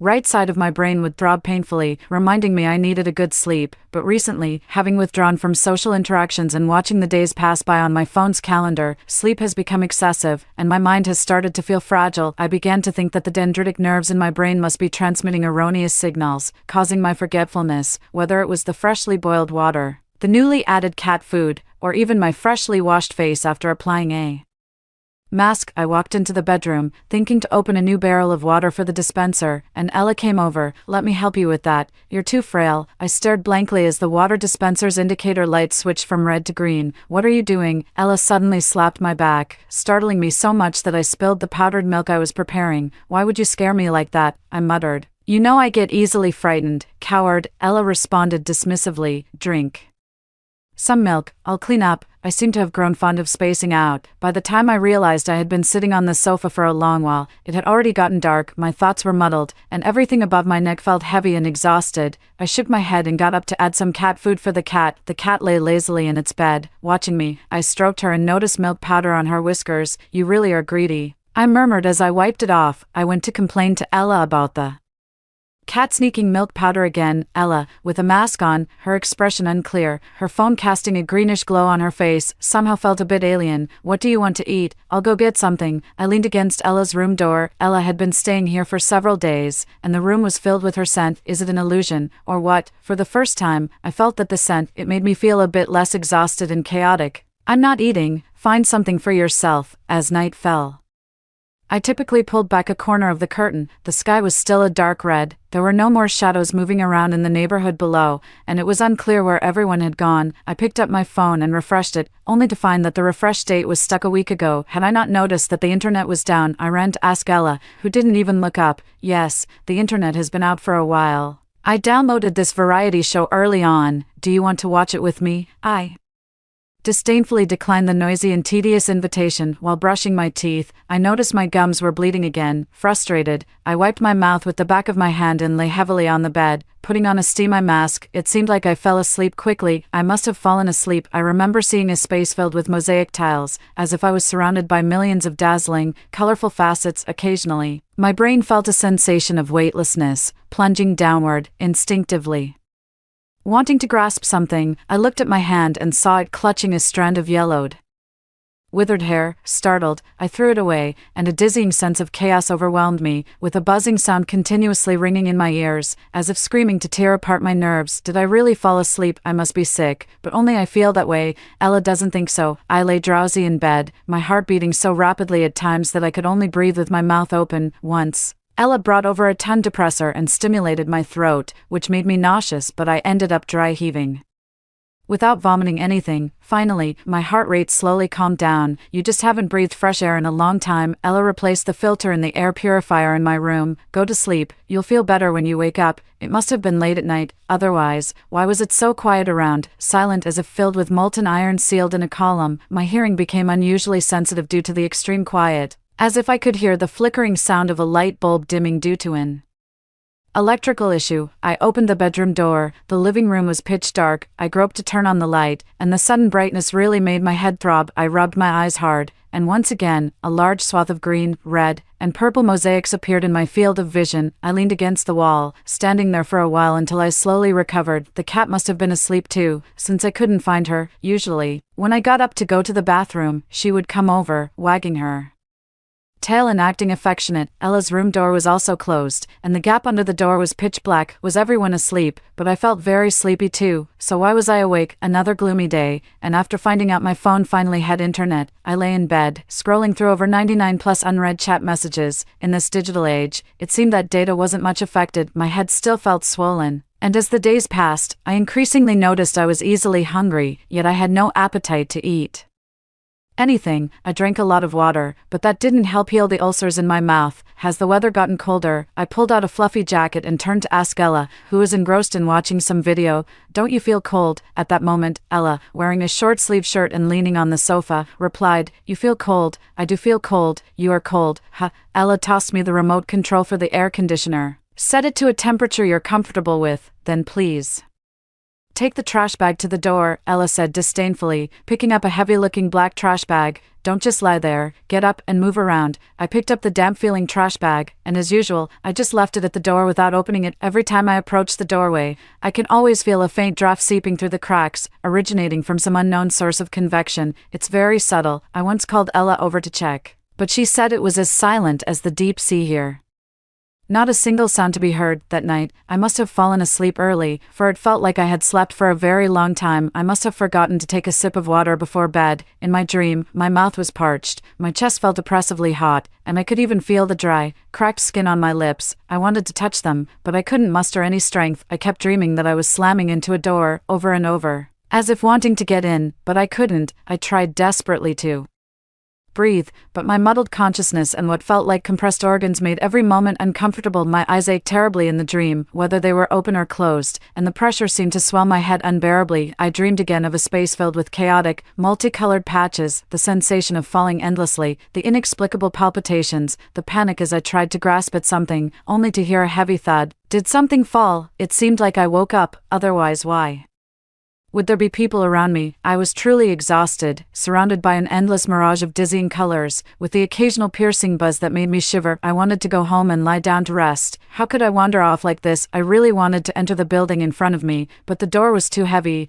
I was too tired. I couldn't even pull the door open. I could only try to crash into it with my body. The main door of the building in front of me was tightly closed, but I could still keenly feel the draft through the door crack, a comfortable breeze created by the air flowing between spaces. I longed to take a deep breath, but even ordinary breathing seemed difficult. The instinct to survive made me desperately want to enter this building, dragging my heavy arms and legs, further exhausting my already weary body. I wanted to find a place to rest before attempting to open the door. I definitely need to make a complaint to the property management when I get a chance. I slowly moved my feet, remembering there was a gazebo next to this building where I could sit and rest. Once I had rested enough, I would open that door and go home, and once home, I could keep on living. And extra, it seems humans have always been struggling against nature, but I know it's all in vain. My childhood was spent during a rampant, life-stealing plague. The sky was either dazzling or gloomy. I never saw the sunny afternoons described in books. Faces were unclear to me, and it was hard to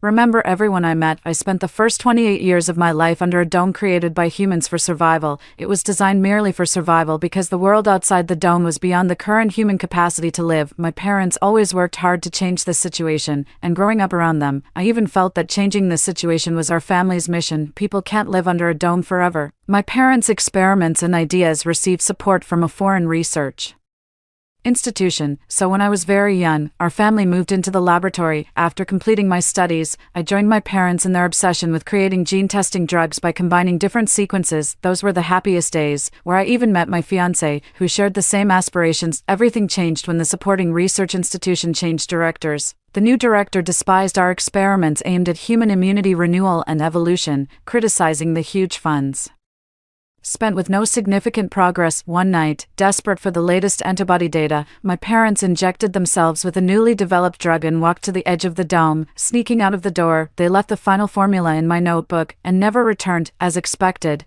I was expelled by the research institution. Holding that notebook, I walked alone on the streets of America. I got to know a girl, also an international student. When she was taking her cat for a health check, the cat reached out of its carrier and playfully snagged my backpack's dangling charm as they passed by me. She truly is the kindest girl I've ever met. In this foreign land, she gave me a place to stay and added a touch of warmth to this otherwise dreary environment under the dome. Eventually, she returned to her country after completing her studies, and I secured a job at a research institute in a nearby city. Ostensibly, the institute was focused on pharmaceuticals, but secretly, I used the lab to continue perfecting my formula. She always thought I was a doctor. The white coat I wore seemed to her a symbol of authority. However, I never liked her cat for some reason. Every time I visited her in the neighboring city, she would bring out a special little cotton towel and a water cup printed with designs, just for me. She is the best girl I've ever known. She told me that she had never seen the real blue sky or breathed natural air since she was born. I silently vowed to help her escape this chaotic dome. About a year ago, I injected my fiancé with a modified serum, and he responded well to it.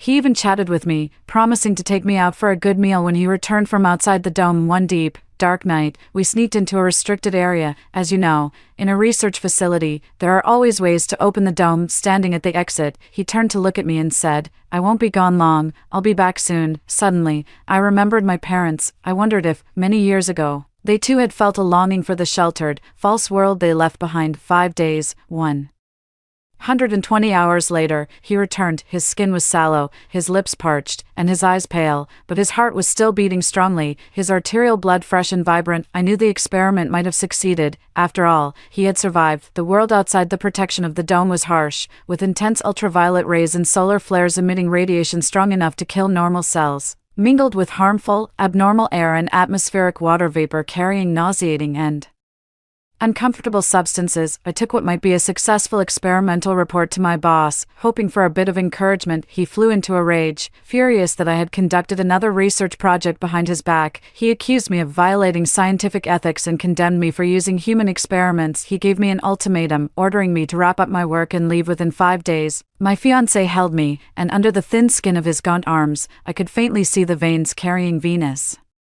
blood. "Is the formula based on my data refined yet?" he asked me softly. I nodded. "But the sample data is too limited. You're the only case of survival so far." My fiancé pondered for a moment, then said, "You focus on the testing, I'll handle the rest." I didn't know what he was planning to do, perhaps finding more test subjects, maybe more mice or rabbits. I had sacrificed many innocent mice and rabbits. The crucial gene segments had to be human, but I didn't stop him. I watched as he dragged his seemingly exhausted and dried-out body away from the door. One deep night, he returned and told me he had found a large test group for me. My heart sank. I secretly hacked into the surveillance videos of the neighboring city's water supply company and saw him, wearing a cap, pouring large barrels of reagent into the water supply intake. My mind went blank. If successful, we could open the dome. If it failed, everyone inside and outside the dome would suffer unimaginably. But my fiancé said, to succeed, some sacrifices must be made. Reflect on your parents. I fell silent. My parents once struggled for survival outside the dome, floating until they exhausted every bit of energy they could find, and gradually perished. My fiancé used up his last bit of strength at the edge of the dome, one hand dangling over the side, the other leaning against the dome's transparent yet sturdy wall.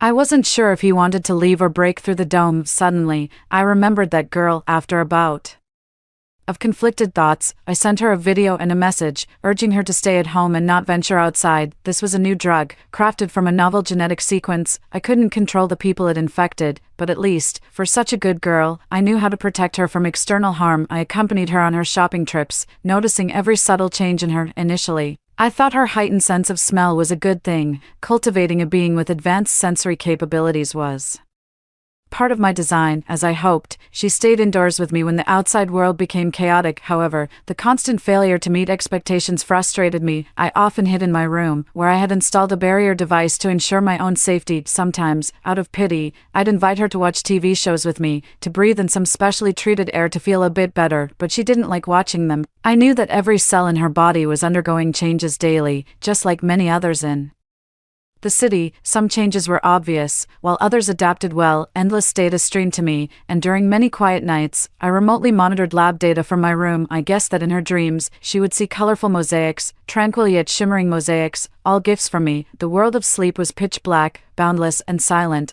Only these vibrant colors could stimulate her dopamine secretion and the death and regeneration of certain neural dendrites. I had considered stopping these experiments on her, but that annoying cat licked up the last of the drug powder. I made arrangements to bring her back to the lab. At the edge of the dome, I opened the door and let her walk out on her own. Her altered genes compelled her to yearn for the world outside the dome. The organs in her body now preferred the intense ultraviolet rays and strange air outside the dome, but it seemed she was clinging to something, and she was very tired. Her chaotic, speechless state pained me. Had my parents also clung to something before they left? For the next subject, I guess I'll do it myself.